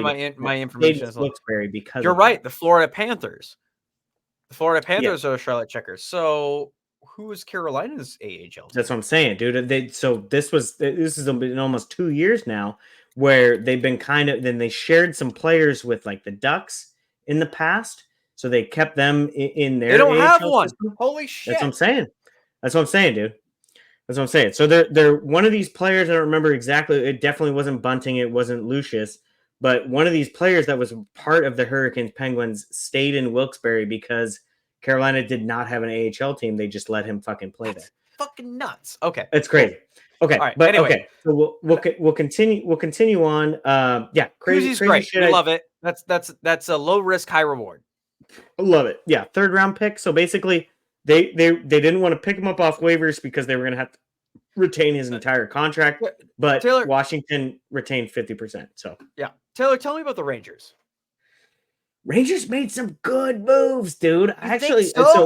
Yes, I like their moves. So I love that they took Alexander Wenberg. Fuck it up. Fuck off, dude. You know what? I just want to celebrate. Yeah.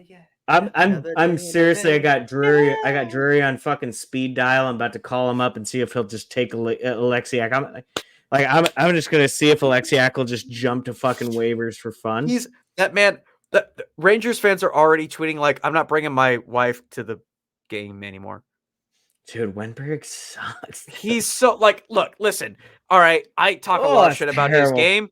I understand. Okay. That being said, that man is fucking handsome as shit. He might be the most handsome man in the fucking league. Okay. Dude, my wife said that's Chance's least favorite player because he's so damn handsome, right? And he's so handsome. We laughed about it. He's so handsome. I fuck it. Yeah. That man is a handsome. He might be top 5 handsome man in the entire league, and everybody knows it, and everybody's okay with it, and that's fine. Do I think he's going to help the Rangers? No. I think he doesn't. 3rd line center though, right? Like Philip Hedl is not playing hockey right now. So I don't hate him as a 3rd line center because that's where he fucking should be. That's fair. Agreed. I'm not saying that Wenberg is should be kicked out of the league. That's never what I've said. He's always been he's been playing in a position that he's not qualified for. 100%. It's just because Seattle's not as good of a team. He's a 3rd to 4th line center, more on the 3rd. And I think that, so you know what? He might be playing more appropriate minutes in New York, so it might fit him better. Tell me about Jack Roslovic. I know my father was very upset about this. Roslovic is one. He's one of those guys to me for Columbus, right? Now, your dad follows Columbus more than I do, but more than both of us. More than most Columbus fucking fans. Jet, honestly. Man. Yeah. Yeah, he's a big Jet Greaves fan. This is one to me that this isn't who you move from the Blue Jackets. I'm so sorry. Agreed. This is a steal for the Rangers. Steal 100%. For the Rangers. For a conditional 4th round pick, that's a fucking steal. This is honestly he's worth a second at minimum. Oh, minimum. You know what? I think especially the way he's been playing recently, and 50% retained. What the fuck are we doing? Yo, it's either a 2nd round pick and nothing retained, or a first round pick and 50% retained. Taylor, There's no excuse that it's a conditional fourth. I see these prices. It's terrible. It's terrible. If I'm a GM and I see these prices, like you know, you and I joke like in our fantasy league when somebody offers like an absolute dog shit trade, like oh, I'm gonna send you fucking you know, Tyler Toffoli for Connor McDavid. You're like, fuck you, like. Right. That's different. Okay, what I'm saying here is like this is the deadline where you go up and you like apparently this is all the pricing. Okay, like if Tyler Toffoli is going away for a second and a fourth, and you've got the Rangers that are Jack Roslovic's going away for not only a conditional fourth but 50% retained. Unreal. Like unreal. Why not grow some fucking balls and make some offers on some people? Here's my thing, and you know what? We haven't talked about the Kraken in a while, and we didn't even talk about them during the Pacific talk. We didn't. There's Jack Roslovic to me is a guy. If I'm looking at this, Columbus is going to retain 50% of his contract, and I'm only going to give up a conditional fourth round pick for this kid. Mm-hmm. I'm doing it in a fucking heartbeat.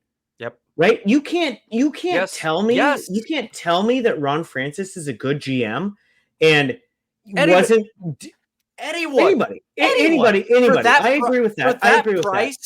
For that price, he could go to any team. Like I agree that's with a that. good deal. Like if you're the Montreal Canadiens, if you're giving away a fourth round conditional pick and 50% retained, I'm taking Jack Roslovic on a guy who literally is over a point per game in his last 2 months. Like the kid is fucking doing it right now. Unreal.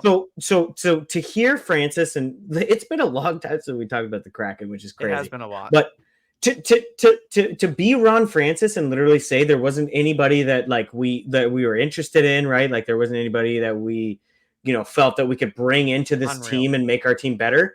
And you're looking at Jack Roslovic and saying conditional four, like I would have given them a fucking second round pick with zero retained for this guy. By definition, the Kraken were sellers. By definition, they were sellers. They should have been. But Francis did not. Francis played us off as a fucking buyer the entire fucking year. He sold Winberg. Agreed. And our big move was we re-signed fucking Eberle. Like, yes, but the Winberg shit was to open up room, because as much as he's been talking down about Shane Wright, that guy is killing it in Coachella. Yeah. So bring his ass up. Put him in a third line, right? You're not gonna upset me by getting rid of Alex Winberg. Like, no, I know that, but yeah, it upset me that he didn't get rid of fucking Jamie Alexiak. It's sad that he did. I think our point, and this is not just for the Kraken. This is a blanket statement for the league. Like, because it was such a buyer's market, why the hell weren't people like teams that could have easily, like the Red Wings or the fucking Flyers or any of these teams that like on the bubble? Why aren't you giving away? Listen, fourth round picks mean fucking nothing. Okay. Like it's not happening. Like you've got a better shot of like the 22nd round pick becoming Henrik Zetterberg. You know what I mean? Right. And so that's the thing for Francis, right? And this isn't a vacuum, right? Like maybe Columbus was like, yeah, Roslovic is not available to all 30 other teams. And New York was just like, I'm not trading you anybody except for fucking Jack Roslovic, right? Like, we don't know what that looks like. But at the same time, like, even if you are the Kraken, even if you are Francis and you like your team right now, that motherfucker makes your team better for the next 10 fucking years, dude. Yes. Like I think that highly of that kid and some of these players that were available, like, and you can't give up realistically, Francis. Realistically, you can't give up your second round pick. Like, he loves his second round pick so much.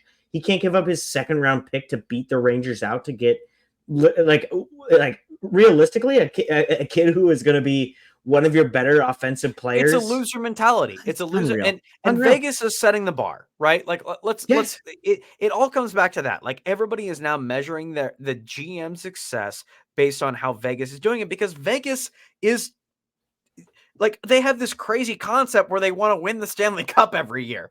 Crazy, right? Yeah. Like, oh my God, what a weird concept. And it seems like Vegas, other teams, like they're either not doing it or they've adopted a loser mentality, and it's only natural to compare it to. You look at your team. So like we follow the Kraken fairly closely. We look at that and go, why aren't they trying to do that? Mm-hmm. Or what is stopping right? them? What is stopping them from doing that? And the answers are not, and we're using the Kraken as an example, but you could copy and paste that to, 28 other teams in the league where you're like, what is stopping you from doing this? What is stopping you from just going all in and trying to fucking win every year? Well, and I think there's this whole, right, like you're either a buyer or a seller, right? We kind of talk about this. We put them into two camps. Realistically, you gotta fucking decide. Yes. Right. And I feel like Francis, I feel like some of the other GMs didn't make that decision. Right. Yep. And I think that's a goddamn shame. Right. Like if there's any way that Francis knew that a guy like Jack Rossovic, or, that's the thing. You don't need to go after the Gensels, the Toffoli's. Like, you do not need to do that if you were the Kraken. But if Jack Rossovic or some of these like younger, realistically up and coming players are available on the market for like a second round pick or less, you should be in every single one of those conversations. And not to say that he wasn't, but and I love Jack Rossovic right now, right? Like, but he should be in on those players. And there was multiple even Kraken who are very Kraken Twitter accounts who are very conservative, very much, Francis pro. They care more about the players than they care about actually winning. And I get that. But even some of those accounts were like, what the fuck? Like, what are we not doing? So yeah, I mean, yeah, good for the Rangers. I think this is a fucking steal. This guy can walk in and literally push Kakko down to the fucking third line. Like, I think he's that good of a player, and they got him for a conditional fourth, which, I mean, realistically, we know conditions, right? Like, there's a good chance that maybe it's a third round pick. A third round pick.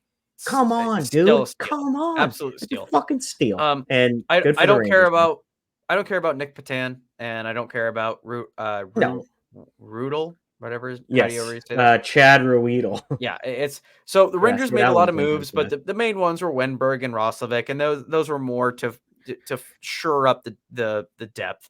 And I think that's what the Rangers needed. But I think your top six is adequate, fine, great. Honestly, you don't need to mess with that. So I think the Rangers did what they needed to do. Like, obviously you could throw in Jake Gunsel and you're 3 lines deep instead of 2 lines deep. But I think these are fine moves. Like, Wenberg is definitely going to help out your third line. Roslovic, there's a chance that he's probably going to play with Wenberg. So you basically created 2/3 of your third line. I don't hate it at all. They're not bad moves. We'll put it that way. Does it move the needle too much? No, but it does move it in the right direction. We'll put it that way. Yeah. Let's jump into some more of the Metro, though, huh? So, do you care about let's move off. Do you care about the Flyers? I don't care about the Flyers. Good depth moves, right? Very similar to Nashville. They're kind of.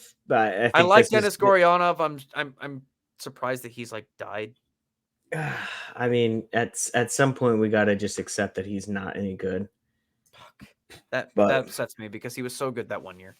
I know. But yeah, I like what they did. Very similar to. So they're the Nashville of the East. Right. Yeah. Just bring in some lower level guys. Islanders might pass them. Kind of overachieving. Their playoff spot's not guaranteed. The Islanders might pass them. Islanders have looked good. I know they played some pretty fucking they beat the Sharks 7-2, and the Islanders fans are wetting their fucking pants. But I mean, they're only a couple points out, so I mean, there's still plenty of time. Fair. All right, fair enough. Let's talk about the Devils, because the Devils are the ones that hilarious, dude. The Devils are hilarious. Why are they so funny? Why are they so bad at running? Just keep getting worse. Team? That's terrible. They got worse in net, didn't they? They got worse in between the pipes. They got worse. It's just like they made 2 moves that don't change anything. Okay, all right. Taylor, if I was like, all right, you're an NHL team, Taylor. You're an NHL team with a decent offense. Sure. I'm going to tell you that your goalies are Jake Allen and fucking is it Kakinen? Yeah, Capo or Capo Kakinen. Capo Capo Kakinen. You just like, is it really an upgrade? Like I'm quitting. You went from D to D plus goaltending to like D plus to C minus goaltending. No, I don't. I'm not even going there, dude. I'm literally like shit, you went fucking literally did nothing. east west. Yeah, you went east west. Did you not? Did you not go east west? That's crazy. That is crazy. What So kind of bizarre to me. fucking So what bizarre. kind of insanity are they like what are they smoking there, dude? Like I would love to have some of that. That's unbelievable. It's unbelievable. They're like, oh my god. What's the Devil's GM's name? I need to know this. It's probably Lindy Ruff. Like he probably they probably canned him and then moved him into fucking. Okay. Yeah, that's so terrible. Tom's Tom, hanging you're out. an idiot. Tom's hanging out and he's like, well, I can't do nothing. Like I can't God, not do terrible. anything. Like I can't get Markstrom, I can't get Gibson, I can't get Saros. I guess I can't do nothing. Like I can't do nothing, right? Like I'm 8 points out of a playoff spot. I can't do nothing. So he fucking trades for Jake Allen. Jesus, dude. Jake Allen is the encapsulation of mediocrity. Okay? Like if you want your team, listen. This is what Jake Allen's agent says. Like they're like, "Hey, we're interested in Jake Allen." Like, "Hey, do you want somebody who will be fine? Do you want somebody that will consistently put up 900?" Jake Allen's your man. Dude, you know what? You like mediocrity, Jake Allen. I don't know. Like Tom Fitzgerald is making millions of dollars to run this fucking team. It's literally Ken Holland to like 4.0, right? How the fuck do you still have a job? I'm so sorry. You brought in a coach like Lindy Ruff and basically got him fucking kicked out of town. You just hitched your wagon to fucking Akira Schmid this year and fucking Vitek Vanacek.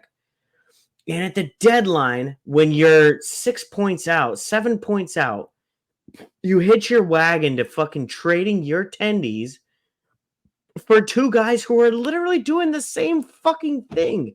Yes. I just do not understand this. This is, to me, this is a fireable offense. Like it is. You are can his ass. It's garbage. Gross mismanagement of a team. Like you are. It's unreal. You just spent money on literally no upgrade at all. It's unreal. It's Jake unreal. Allen and okay, let me give. I will give minor credit to Capo Kakinen.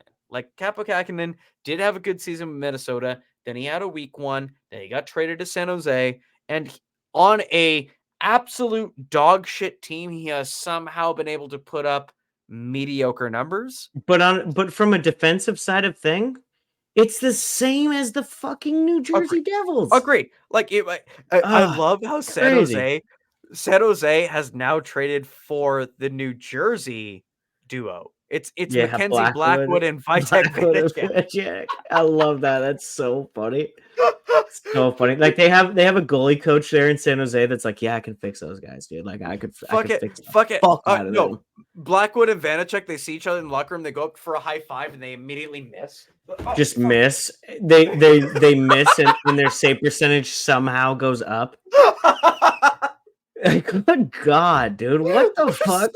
It's so bad. It's so bad. I really don't understand. Like it might be like that's the biggest fuck up of the trade deadline for New Jersey. New Jersey completely fucked this up. Like I don't know how they got worse. They somehow were sellers and they got worse. I love their Curtis McDermott trade. Like I love it. I think that's a good trade. And then they're like, you know what we're gonna do about the goalie situation? We're gonna just do the same fucking thing. Unbelievable. We're not gonna get better. We're gonna get average goaltenders. We're just but that's aggressively mediocre goaltenders. But like you and I work for corporate ass companies, right? Like We do. this is what corporate fucking companies do, right? Like they literally look at this shit. They go, I made a change. Are you not happy about it? You're not happy about the change that I made? And you're like, dude, you literally just renamed the same fucking Yep. team that we've Yep. all been shitting on for 10 years, right? Like, Right. it's unbelievable, dude. I Yep. can't believe he has a job still. It's fucking It's stupid. crazy. But Lindy Crazy. Ruff was the problem, apparently. Yeah, Lindy Ruff was the problem. Honestly, Travis Green has been pretty good for the team, though. So I can't, like maybe it was Lindy. I don't know. God damn it. Oh shit! All right. right, Anyone else? Anyone else in the fucking? Anyone else? I mean, in that division? the Islanders didn't do anything, so Mhm. there's that. And honestly, that's Because they're hot. Why would you? probably the right call. Honestly, that's probably the Yeah, right why call. would They you? didn't They're need to hot. do anything. This is a team where like we've been sitting here for most of the season going like this team is cooked. But the Islanders are the definition of like we look at that roster and go like, yeah, this is a bottom 15 team, and Mhm. then they somehow do well. So Ilya Sorokin and a defensive Ilya D Sorokin. cord. Yes, we should just say the Sorokin Islanders. It's Sorokin. It really 100%. is. And then they have a good defensive defenseman decor, which Yep. you can win some games with that, right? Yep. So Absolutely. Yeah. All right, let's go to the Atlantic. All right, let's go to the Atlantic, where this is. I mean, and this kind of Oh, fun transitions happened, into dude. like our thoughts on the playoffs, man. Like Mhm. at the end of the day, like this is going to be a the league, the fucking Leafs, Leafs. man. Let's start with the Leafs. Let's go with the Leafs. Let's go with the Leafs. Yeah, So, let's start. the Leafs, who are very much destined, like it's a mathematical. You're the math guy. It's a mathematical probability that they will either play Florida or Boston. How great is that? that? I love love that they're so going to much lose for me. again. I love that they're going to lose again in the first round. I think that's beautiful. I'm so happy. I love it. My God, I love it. Fucking inject it, dude. Come on. It's so good. So the Leafs, because they know this, like they're like the new GM, who I can't remember his name. I'm gonna call him Raymond. It's Brad. It's Brad Tree Living. There you go. True Living. Mm-hmm. Yeah, something like that. Brad doesn't do shit for my decor living. Brad E. Harmony. Yes. So, so Brad goes out. He's like, okay, look, I know I'm going to play Boston or Florida, and both these teams have kicked the shit out of my team in the regular season. Like it's not even close. Like every time we play Boston, they just manhandle us. Like, so what am I going to do to fix this when I inevitably play them in the playoffs? Okay, I'm going to pick up Joel Edmondson. Okay. Bushkin and Connor Dewar. Yes. And he's like, yeah, that'll do it. That'll do it. That'll do it. Yeah, we're gonna make the jump now, boys. All right. So okay, as the Ducks aficionado, let's start with Ilya Lyubushkin. Does this help the Leafs? In my opinion, yes. You started with a sigh. I'm not convinced. Everything you just say after that is doubtful.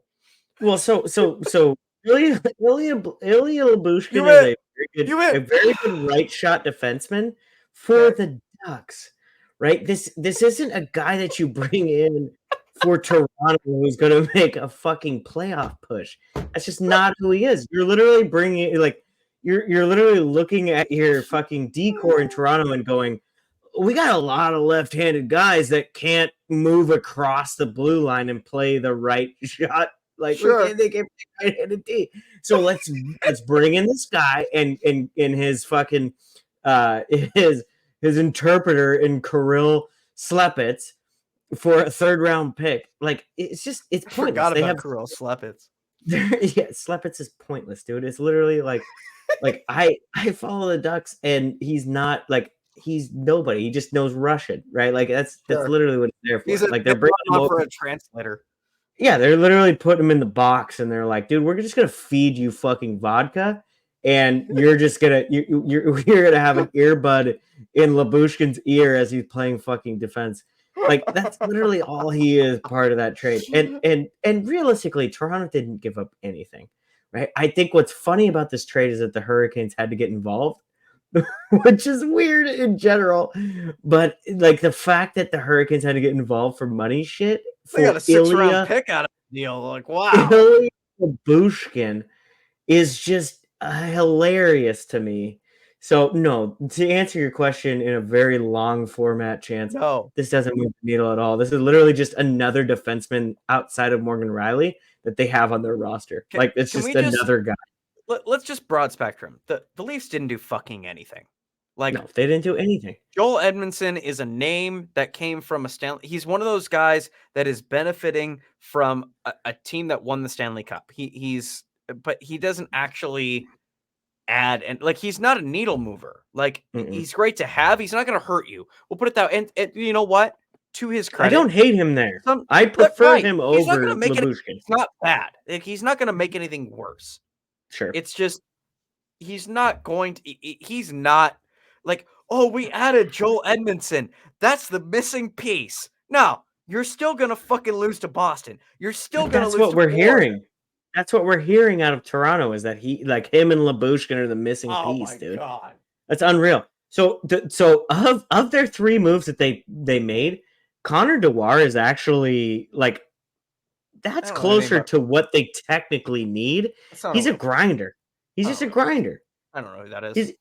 He's from Minnesota. So he's just a grinder, dude. Like that's that fits more of what Toronto needs than I mean, how many fucking realistic third pairing defensemen do they have on this fucking team? I mean, they're probably at like 14 total, and 13 of those 14 defensemen are closer to third pairing defensemen than second pairing. That's insanity, dude. I'm sorry. Like the Leafs are really bad in this, but we could almost literally loop the Lightning, the Leafs, and the Bruins into the same category of the ads that they made are just like depth. Like it's there and that's fair. Support the main cast. Like Bruins adding Pat Maroon, Andrew Pecky. Am I saying that right? Yeah, Peak. I've heard it Peak or Pecky. It doesn't matter. Like they lost nothing. They gained. Pat Maroon has got the. Historically he's got the rings. Won lots of Stanley Cups. That's great. Andrew Peak is fine. He's been with the Blue Jackets organization for quite a while now, as far as I know. If we had our producer, I'd ask him that. But he's been, as far as I know, he has been with the Columbus Blue Jackets organization for quite a little while. These are guys to shore up the back end. Not needle movers to the degree. It's more of like damage control. Like, okay, we're going to bring these guys in to replace guys that are a liability versus make us better. So does it make the team better? Sure. Does it make them significantly better? No. You're more shoring up weaknesses than actually making the team better. And the same with the Lightning. Like the Lightning are moving in Anthony Duclair. Duclair is a career journeyman. He's jumped teams multiple times.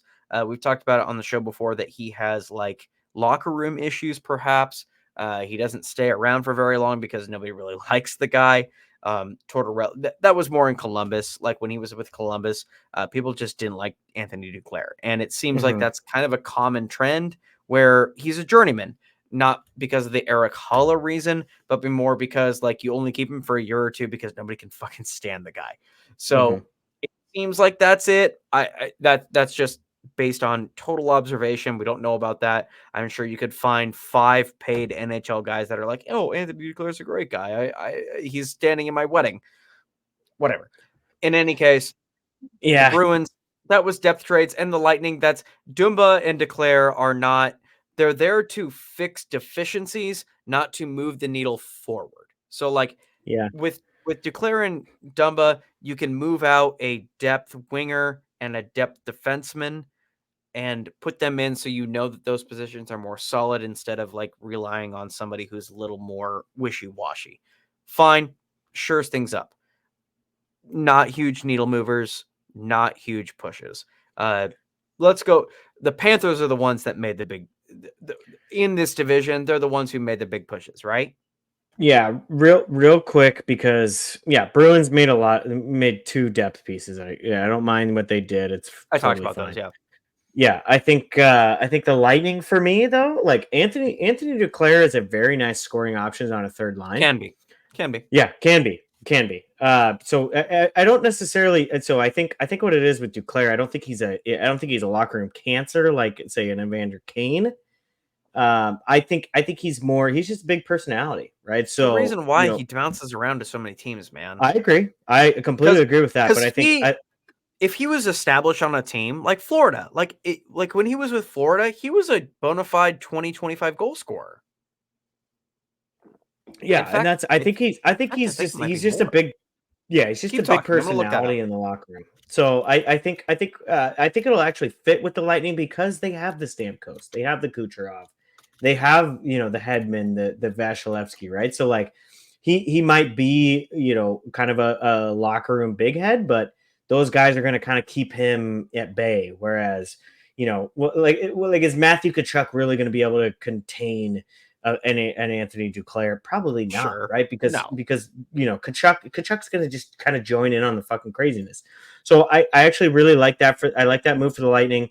The Lightning didn't give up shit for Matt Dumba, and realistically, he's the seventh defenseman / third pairing guy. So it's not really a bad fifth round pick in 2027. Like the world is going to be decimated by then, so it's literally pointless. But I agree with you. I think the Panthers from a big name standpoint really did make the bigger splash, and in an area that they realistically, that's probably one of the only areas that the Panthers needed to even think about making 2 years. 2 years removed, Anthony Duclair was a 30-goal scorer. Yeah, the guy can do it, man. And put up 58 points in 21-22. In 22-23, I'm assuming he was injured. If I'm remembering that correctly, he only played 20 games. Yep. And just he was very much injured. Yeah, jumped in the playoffs, was a little bit, and then has been with San Jose. In San Jose, he's got 16 goals and 11 assists on a very bad team. So yeah, I think maybe people are gambling that he can get back to his former self. And for a realistically like a third round pick, I think that's great, dude. God, that's the most games he ever played. Totally fine. His first season with Florida in 2021, he only played 43 games. Yeah, but so he is an injury risk, but okay, yes, it's injuries. But I mean, there was a year, I don't think it was 22-23, I think it was 21-22, where he had a nice fucking year. I mean, he did have 1 year in Florida that 21-22. He played 74 games and he was 31 goals and 27 assists. That's nice, dude. I mean, good. Pretty good. Like, third round pick worthy. Yeah. Fuck, man. Yeah, it's worth the risk for Tampa for sure. Exactly. Yep. I think you're spot on there. It's worth the risk. Same with Dumba, right? Dumba could figure his shit out because he loves Tampa. I mean, look at what some of the, like Shattenkirk, right? Like look at what fucking Kevin Shattenkirk did in Tampa. Won a fucking cup, had his best seasons there. So who knows what they can do. So yeah, I like those moves because and that's the thing with the Atlantic. I know we're loving what the Central did. We're loving what the Pacific did because they're bringing in some big names.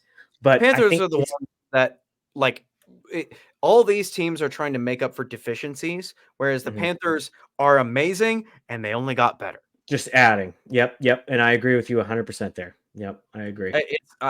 Senko, and I am a noted Senko hater. Like I think that Senko has been grossly overrated even since his days back in St. Louis.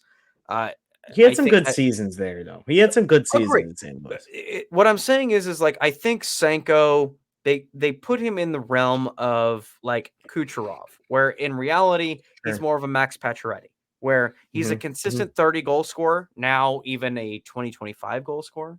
I never said that he was bad. I just think that people were trying to put like Blues fans especially, they were trying to put him like he's our fucking star, like Red Wings fans were like that with Dylan Larkin. Like Dylan Larkin's our fucking like he's up there with Matthew. No, he's not. Well, and I think with St. Louis, he's right? Very good, but he's not that. I think the whole thing was Senko, right? So like Senko was there through some of the years when he was the offensive talent, right? Correct. Yes. You know, so I mean, he was the goal scorer there. So I, you know, and so I get Same that with to an Larkin. extent.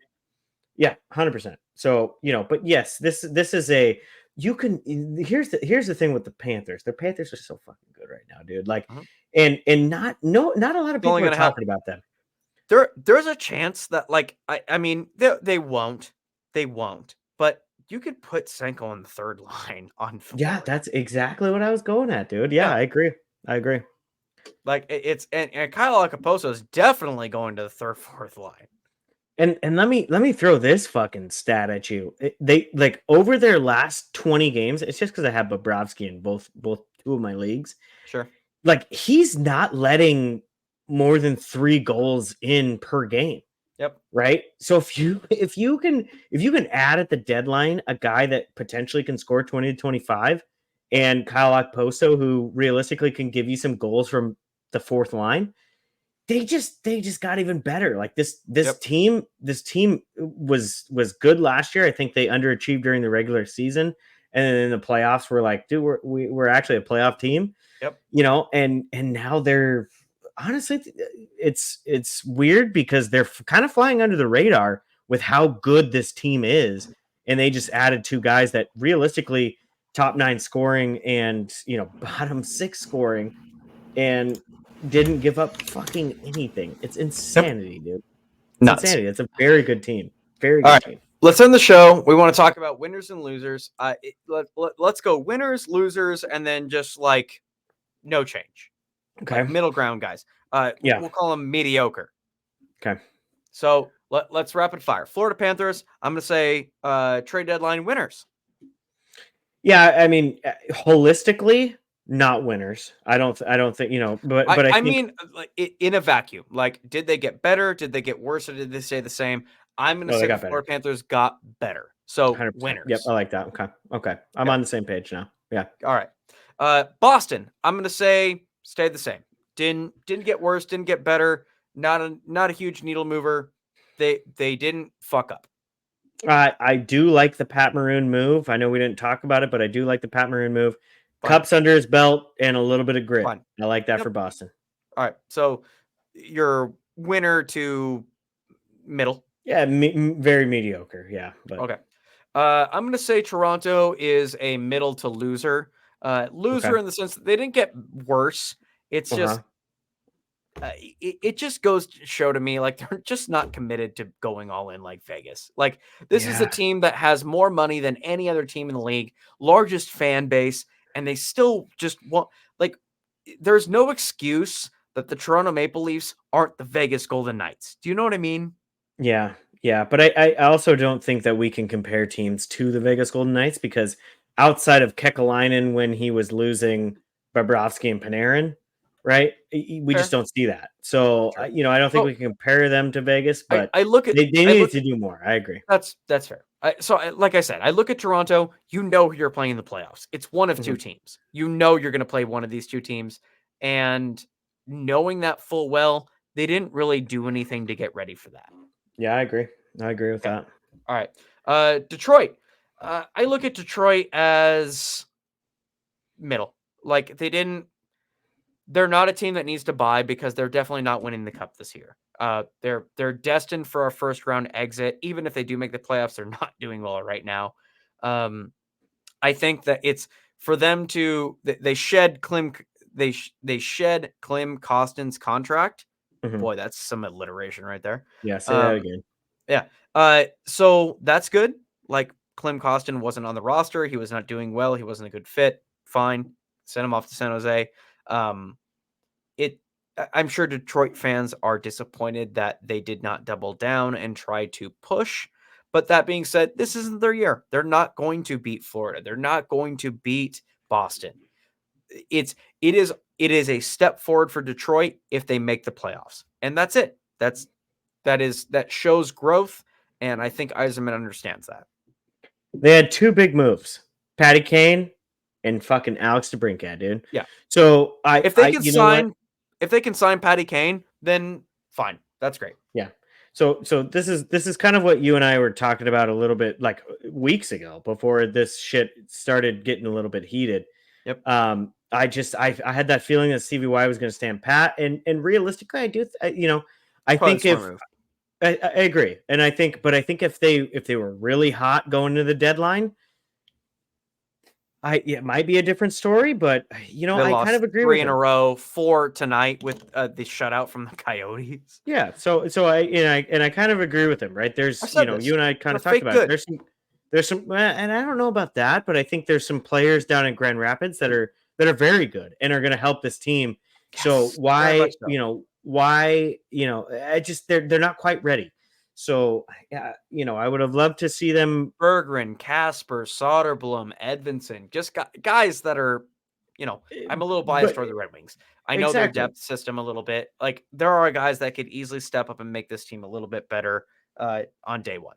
So, But yes, here's the thing: where's their areas of need, right? It's goaltending and defense. correct. They have that in the system, right? So Yep. why would you fuck with that? So Right. It's not yeah, your year. And Yzerman is yep, very realistic about 100%. that. Like, the Detroit He's Red Wings very are good not about winning that. the Stanley Cup this year. It's Yep, just not yep. happening. So, No, so we talked about it, yeah. and I think standing pat was a good move for them. If they make the I know Detroit playoffs, fans want that more, is a but huge win for the Red Wings. Like, 100%. that shows growth, and it shows that they're heading in the right direction. No Red Wings fan is going to be upset. At least they shouldn't. They shouldn't be upset that they're going to make the playoffs and lose in the first round. That shows growth. Like I said, Lucas Lucas Raymond and is Moritz, he's going to dude, be great. Lucas and Moritz being in the playoffs, and realistically, this is crazy to say, but Alex DeBrincat being in the fucking playoffs Yes. is so Yep. good for this team going forward. Yes. So why fuck with that, dude? Like, why? It's the same thing. Nashville and Philly are very securely in the Who playoffs, so I cares? understand why they went depth. Who cares if you get bounced by the Rangers or the Bruins or the You're Panthers in the not first there round? yet. Yeah, You're not exactly. there yet. Give Like, them a series, yes. right? Like, Yes. you Absolutely. can play them to Yep. 6 games. You can luckily get luckily get to 7 games with them and lose. That's such progress, Probably dude. 5 And or I love 6. that. But yeah, absolutely. Realistically, 6 games is 6 games is great. Right, 6 games. If you lose to Florida or Boston or New York in 6 games, you're happy with this. Like, this is a 100%. good thing. 100%, dude. Yeah. 100%. I And love you that. know what? I would say the same thing with Tampa, in the sense that, like, Tampa is that height team, and they're doing their best to limit the damage, but this is not a team on the up. They're a team on the down. And I think that their moves have been consistent with what they've done in the past. I'm not going to say that they are losers at the deadline, but they're certainly not winners. I'm not even going to go that far. I see where you're going with that, and I completely accept that. Sergachev hasn't played essentially all year, and that's a big part of their decor. Vasilevsky was out. They were playing with realistically goaltenders that would be a fucking AHL goaltender Fair. for I mean, they're 90% 4-5-1 of the in teams their in the- last 10, but Yeah, but and we've talked about this before, right? They kind of just outworked themselves to even get in the position they are.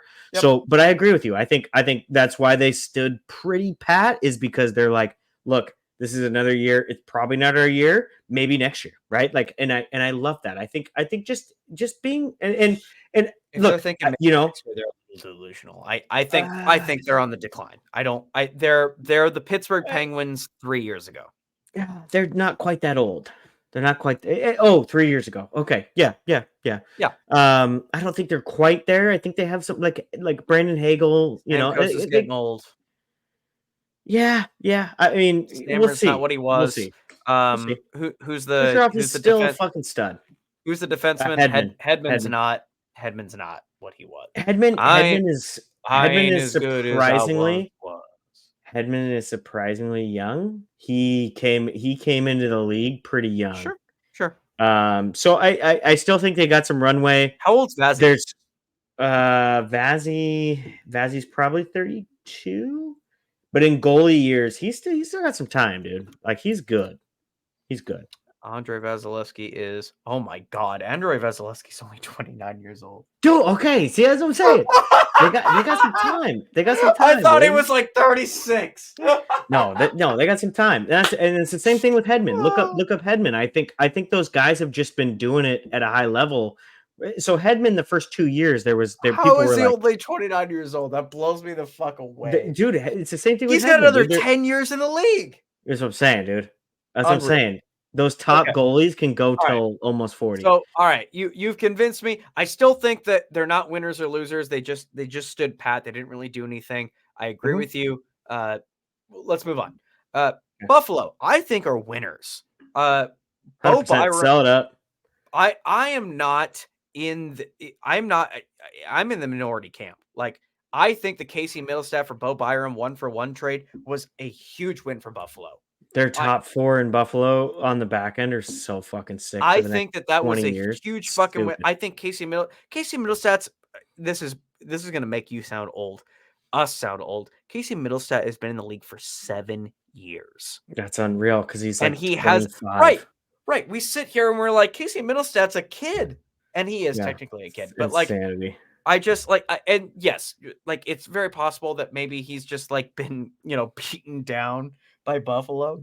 Being in Buffalo, yeah, sure, possible, maybe possible, but like at this point, like it's not like, oh, he's had a year or two, like let's give him 2 or 3 more to figure it out. Like, he's been in the league for 7 years. It's just like maybe a new change of scenery turns Casey Middlestat into and I love Casey Middlestat, but like I think I think Buffalo won that trade. Oh, okay. Yeah, let me okay, cool. Let's I won't spend too much time on this. I think this is a very good 1-for-1. Casey Middlestat is a very good second line center. So last year he did almost a point per game. This year he's doing almost a point per game on a worse Buffalo team. Okay. And he's getting second line. He was getting second line minutes on a Buffalo team, playing with players like Kyle Okposo, playing with players, that just, Zach Benson, who's very young, right? So like, is Casey Middlestat going to be a 9th overall pick and be an absolute fucking stud? No. But the fact that this kid, as a 9th overall pick, is very good defensively, I think he's a very good two-way center, and could easily, every other year, say, hit a point per game. That's unheard of. So I think, but Bowen Byram. So it's so funny because Buffalo is. I really like Bowen Byram. Bowen Byram is very good, and and so this is just me playing devil's advocate on this trade, right? So Middlestat, I think, is going to be very good for Colorado if they can kind of hang on. Bo's drawback is injuries. It's not his play. No, because you watched him in his Buffalo debut. Yep. He's running Darlene is a very good defenseman. Yes. Bowen Byram is skating circles around that fucking kid, dude. It's insanity. He's and a lot of that has to do with the Colorado system is just better. But that kid is going to be so good. And the fact that they have Owen Power, Rasmus Dahlin, Samuelson, and Byram, that really decor is going to be fucking really scary. So yeah, I think in general it was a very good 1-for-1. I love that trade. That's my favorite trade of the deadline, dude. Wow, that's favorite trade. Favorite even trade. Favorite even trade. I will give you. Yeah, 100%. Yeah, 100%. My favorite trade is. We'll get to Toffoli. Like, oh my god. All right. Like, all right, let's keep going. Montreal. Big thing is they got rid of Allen. I'm gonna crazy. That's a win, dude. That's a win. Good for them. Good for them. Ottawa's losers. They 100%. They continue to not realize that they are terrible. And they're like, no, we've got to keep these guys. You're moving the guy that we're 25, 32, and 4. We've got to keep this core. But Chance, they're 3-5-2 in the last 10, dude. They're making their push. We've got to keep this core together, Taylor. I hate it. I can't believe what. And I'm totally okay with keeping fucking Kachuk, Stutzla, Sanderson. Sure. I'm completely okay with those guys.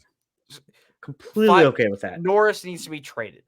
Every other one of those players is fucking free game. Pinto is free game. Like, it's like, oh, you could have got a first round pick out of that guy easily. Easy. They are committed to a core that is below 500. And I don't understand. Make a move. Okay, make a move. Rangers are, I'm gonna say, middle. I'm not gonna say they're winners, but they didn't get worse. They didn't make bad moves. Middle ground. Yeah, I like Roslovic, so I'd put them a little above middle, but Okay. Wenberg takes them down a peg. So yeah, I honestly think they get worse with Wenberg, so it's fine. I honestly I agree with you. I Carolina hate is a Wenberg. winner, huge That's a winner, winner.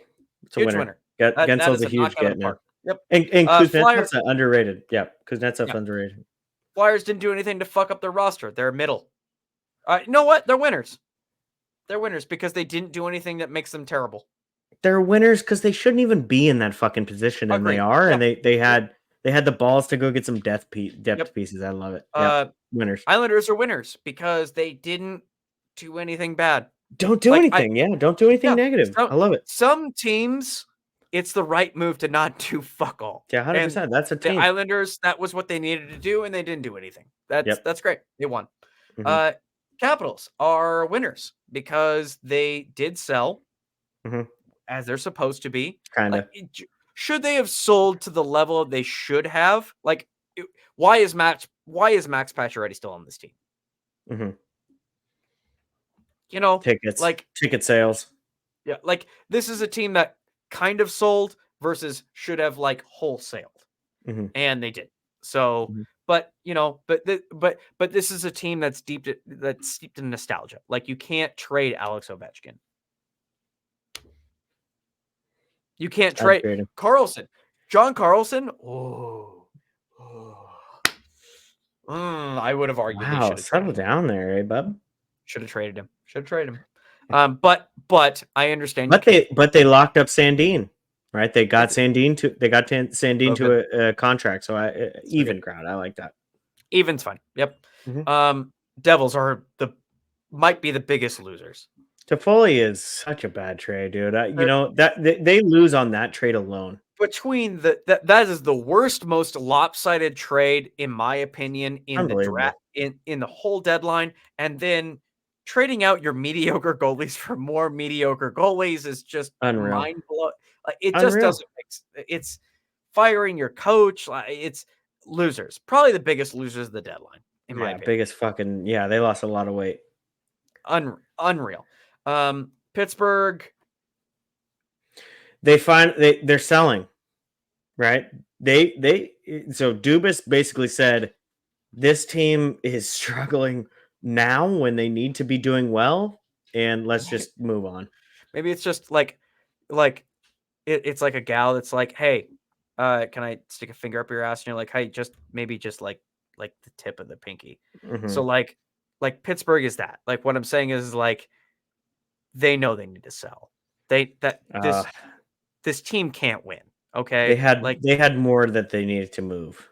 In my opinion. Like they sell, and that's good. They need to do that. But like if you're gonna sell Jake Gensel, then sell the whole fucking team. Like why keep Crosby? Like it's the idea here. Like if you were a GM and you're trying to build a team, it's like, okay, we'll keep Crosby, Malkin, and Letang, and we'll build around them. You just sold Jake Gensel, who was the main building piece around those guys. So I don't hate not selling Crosby and Malkin or Carlson Letang here, right? Like those guys are locked into big contracts. I think that's fine. Carlson's fine. That's totally fine. But like kind of like we brought up earlier, you should have sold Malkin 2 years ago. Should have sold Malkin. Well, yes, before you re-signed him. Raquel, Rust, those kind of guys. Those are the guys. Pedersen on the back end is a very could have easily got you a second round pick in this year's trade deadline. Why the fuck didn't we do that, dude? What I'm saying is like this team is you have to stop living in the past. Like Pittsburgh is entering a rebuild. You need to embrace it instead of stop. It's the difference of taking 2 in the head versus bleeding to death.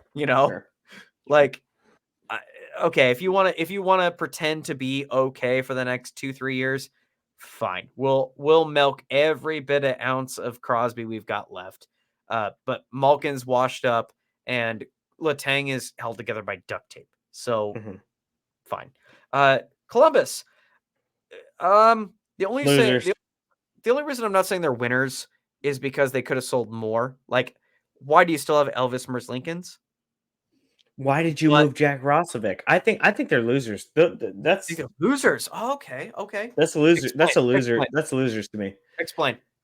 Jack Rossovic is not somebody that you move on. Literally, Agreed. like Agreed. the only way that they could have been bigger losers is if they moved on from some of the guys that they have kept off of this NHL roster this year. The Juraceks, right? The David Juracek, the fucking Kent Johnson. I would have Right, sold if they- Patrick Laine.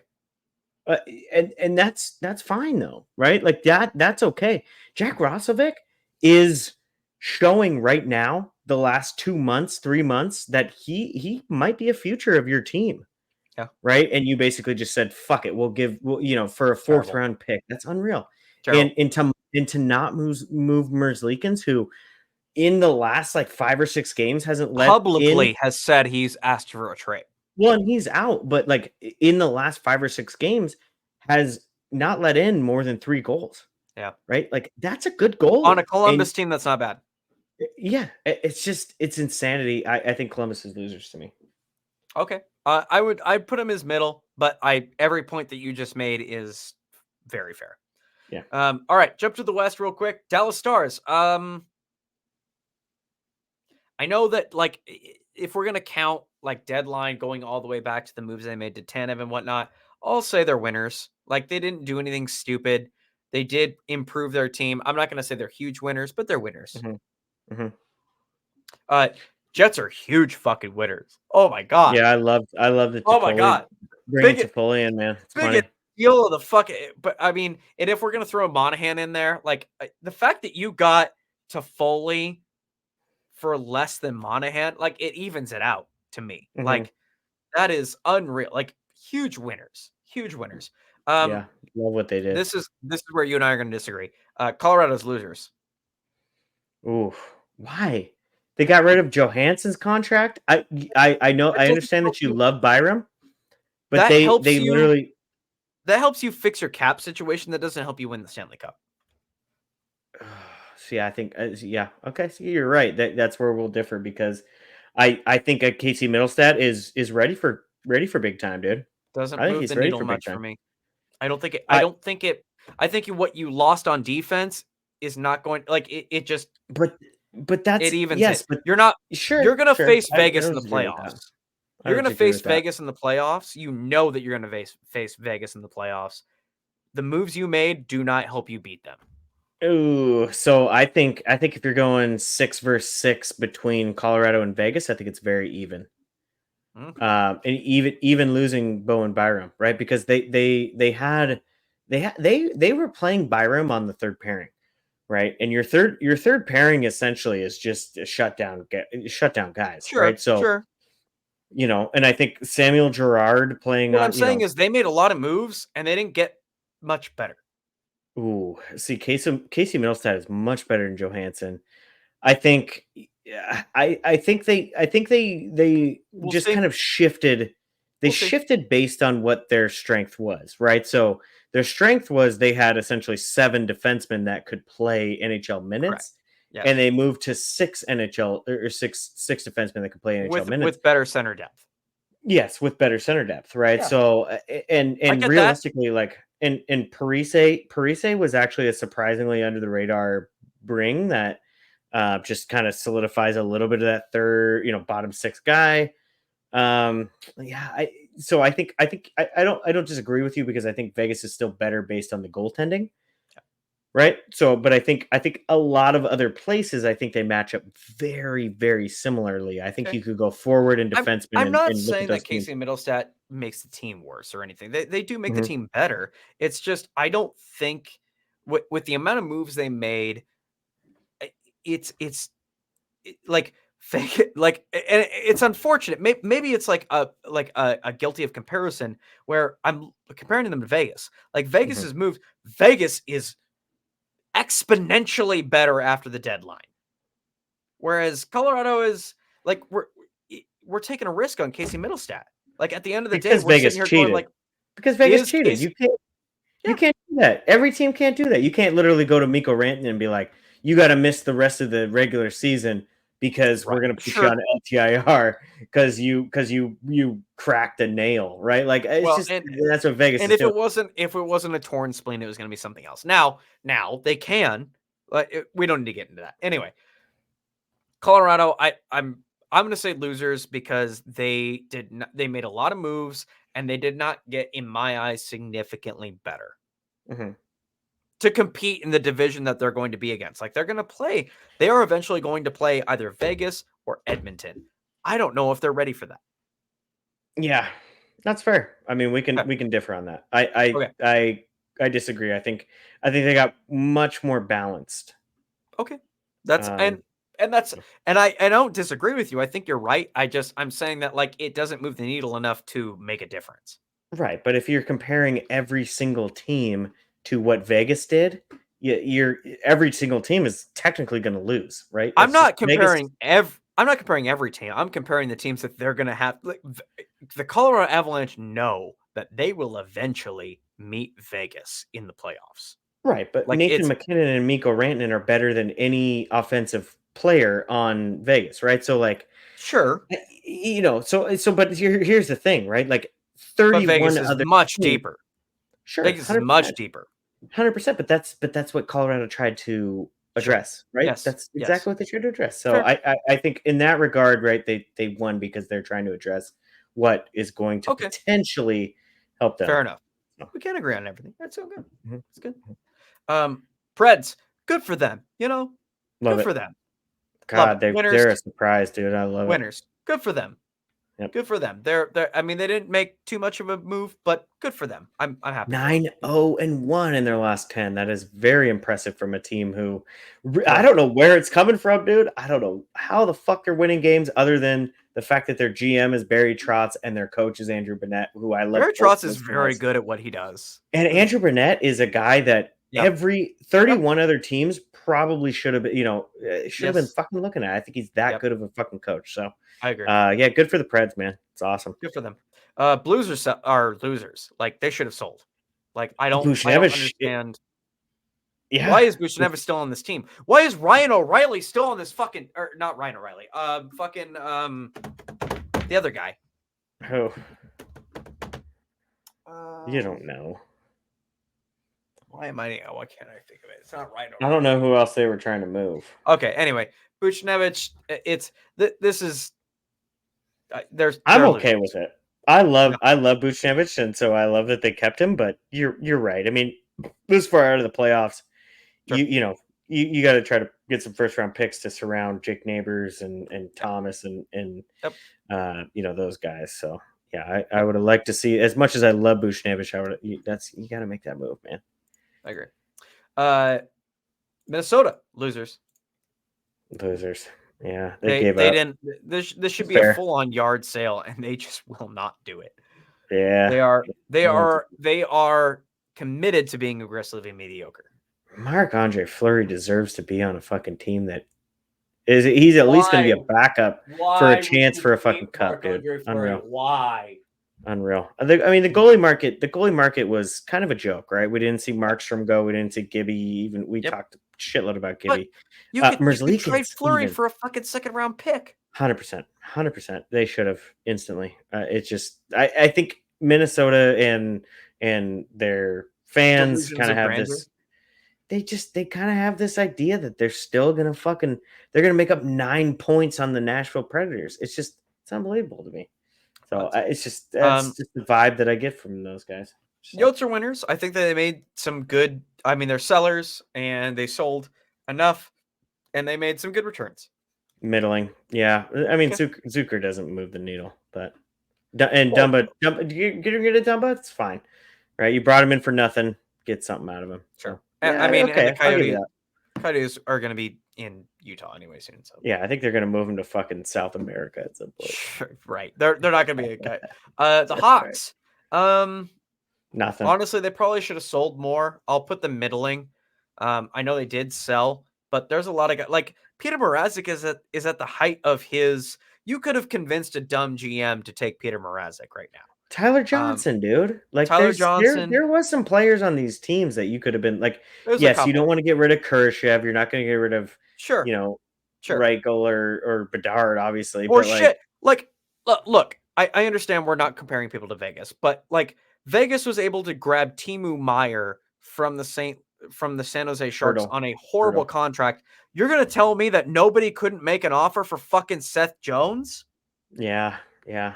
That just tells me Davidson's brain is Seth Jones is part of the future, which that's fair. He's still young, but yeah, I mean, guys like Tyler Johnson and like you said, Peter Mrazek should have been gone. There's no excuse. There's no excuse to keep him around.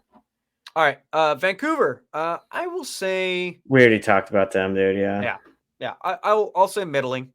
Middling's fine. They didn't fuck up, but I would have liked to maybe see their GM be a little more confident in them and put some effort. Edmonton.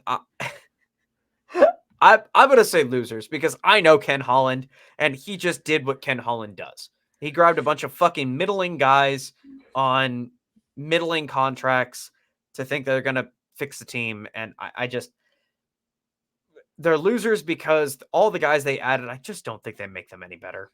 I'm sorry. Yeah, I love Adam Henrique, but he's not gonna fix Edmonton's problems.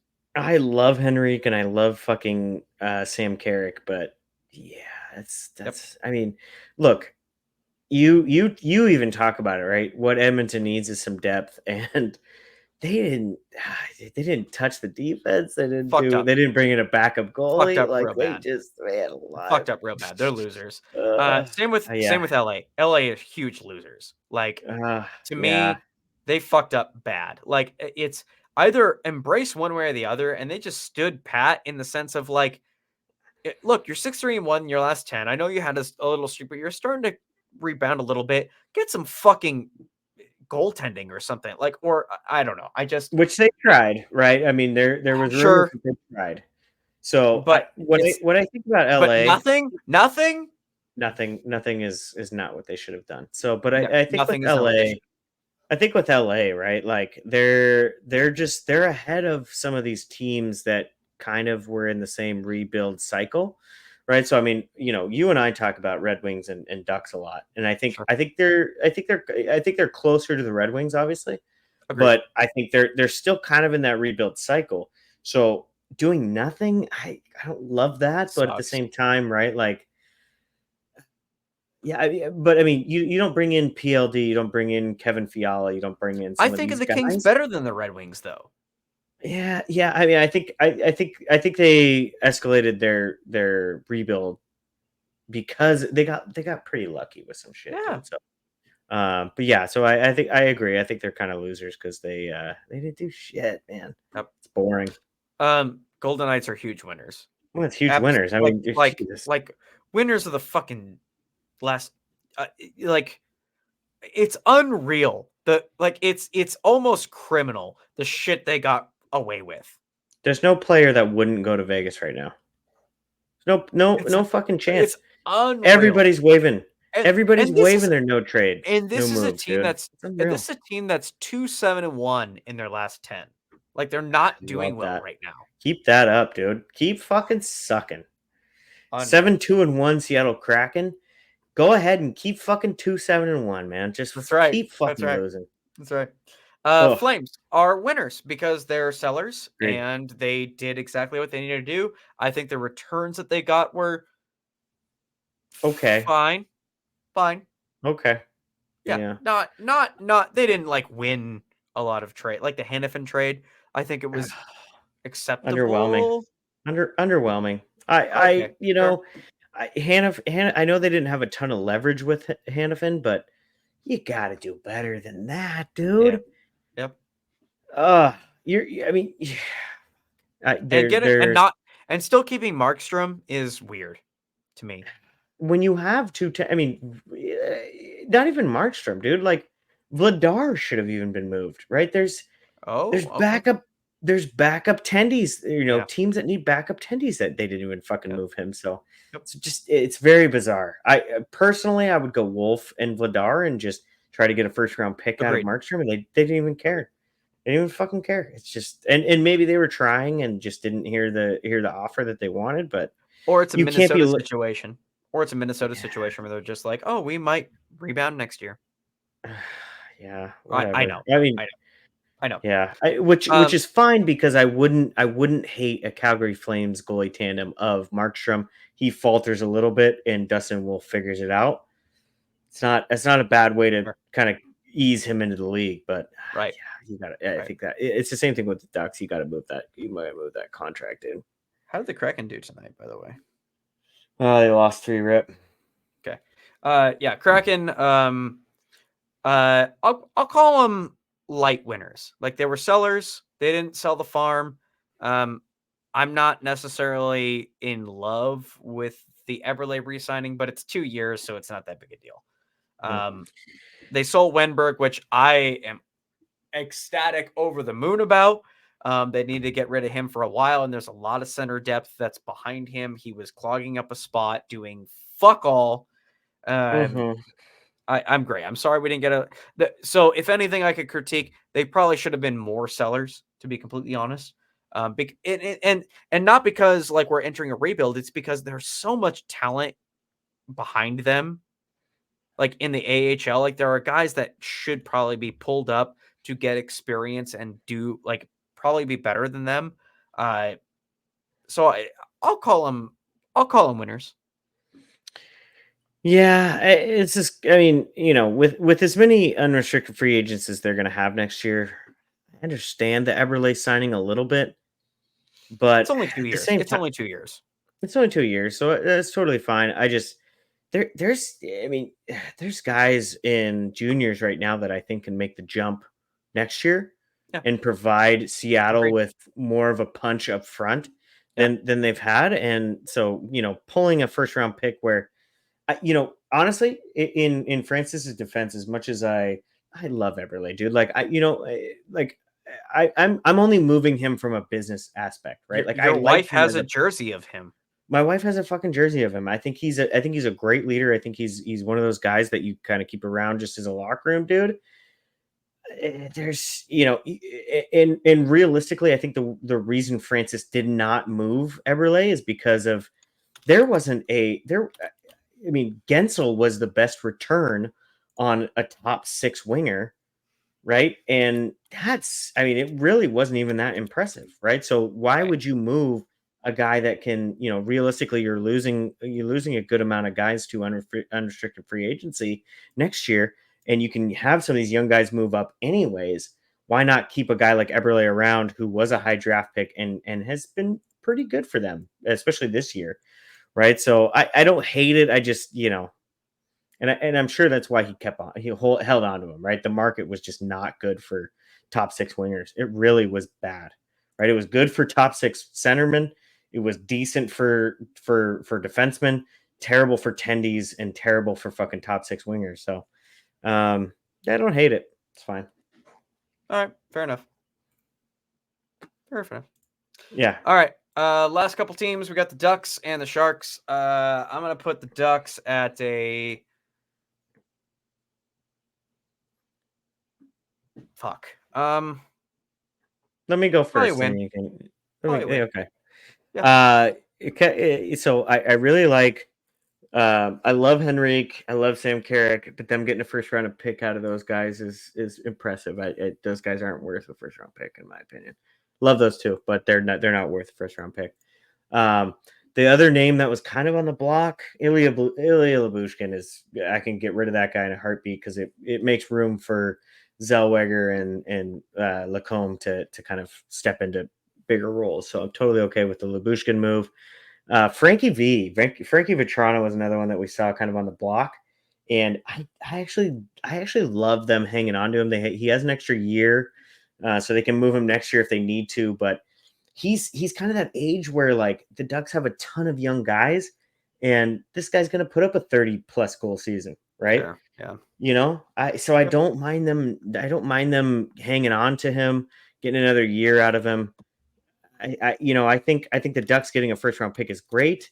Moving Lyubushkin so that some of their young defensemen who realistically, I mean, one of their better defensemen isn't even in the fucking show right now. Tristan Lanoux. So I mean, they're very solid on the back end. So getting anything out of Lyubushkin is huge. And not moving potentially a 30-goal scorer in Frank Vetrano. I love it. I actually really like what Verbeek did. So, you know, not saying that the Ducks are going to make the playoffs next year.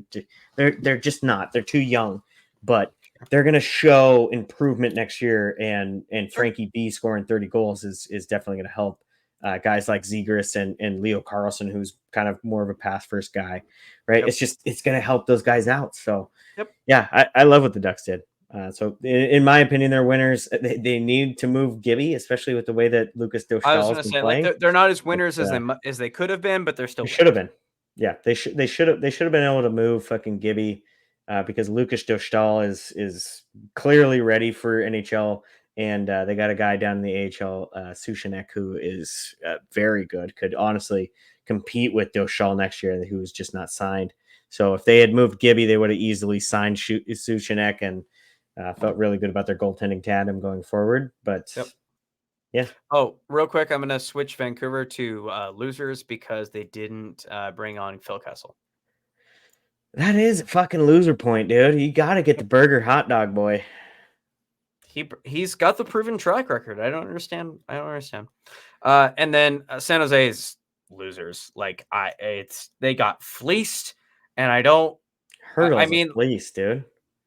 it's Crazy. fucking unreal. Like I just don't. It's really bad. I don't even want to get into it.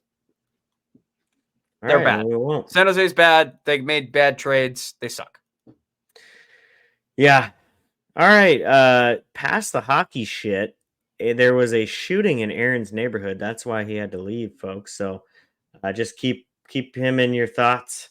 I won't say prayers because we don't do that around here. But everybody's good in the neighborhood.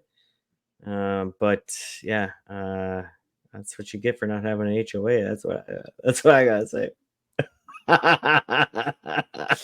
Yeah, because the HOA has a fucking security force. Yeah, no, HOA just tells me when my fucking garbage cans have been out more than when you got a dandelion in your fucking yard. Oh, 100%, dude. The second I swear to God, they fucking have cameras up in my front yard and just decide when the clovers start blooming that I need to fucking vacuum or mow my yard. So all right, no one's listening up into this point in the show, so we should probably go off.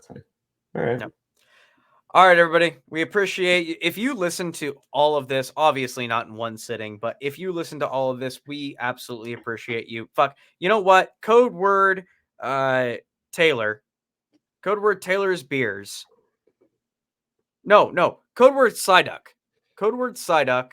If you hear this and you message us, you DM us on Twitter or Facebook or anything, we'll send you a free hat. Oh. First five. Listen, if there is an individual that has listened 2 hours and 32 minutes into this fucking show, we owe it to them. Okay. Yeah, 100%. Yeah. So if you are hearing this right now, whether it be video or audio, you hear this, you let us know. You tell us, we'll send you a free hat, and we'll definitely hook it up. You just got to message us and you say, "Hey, I love the show. I listened all the way through that ridiculous drunken ramblings." And we'll reward you with a free hat. Fair. Perfect. All right, everybody. We appreciate you, and we'll see you next week. Goodbye.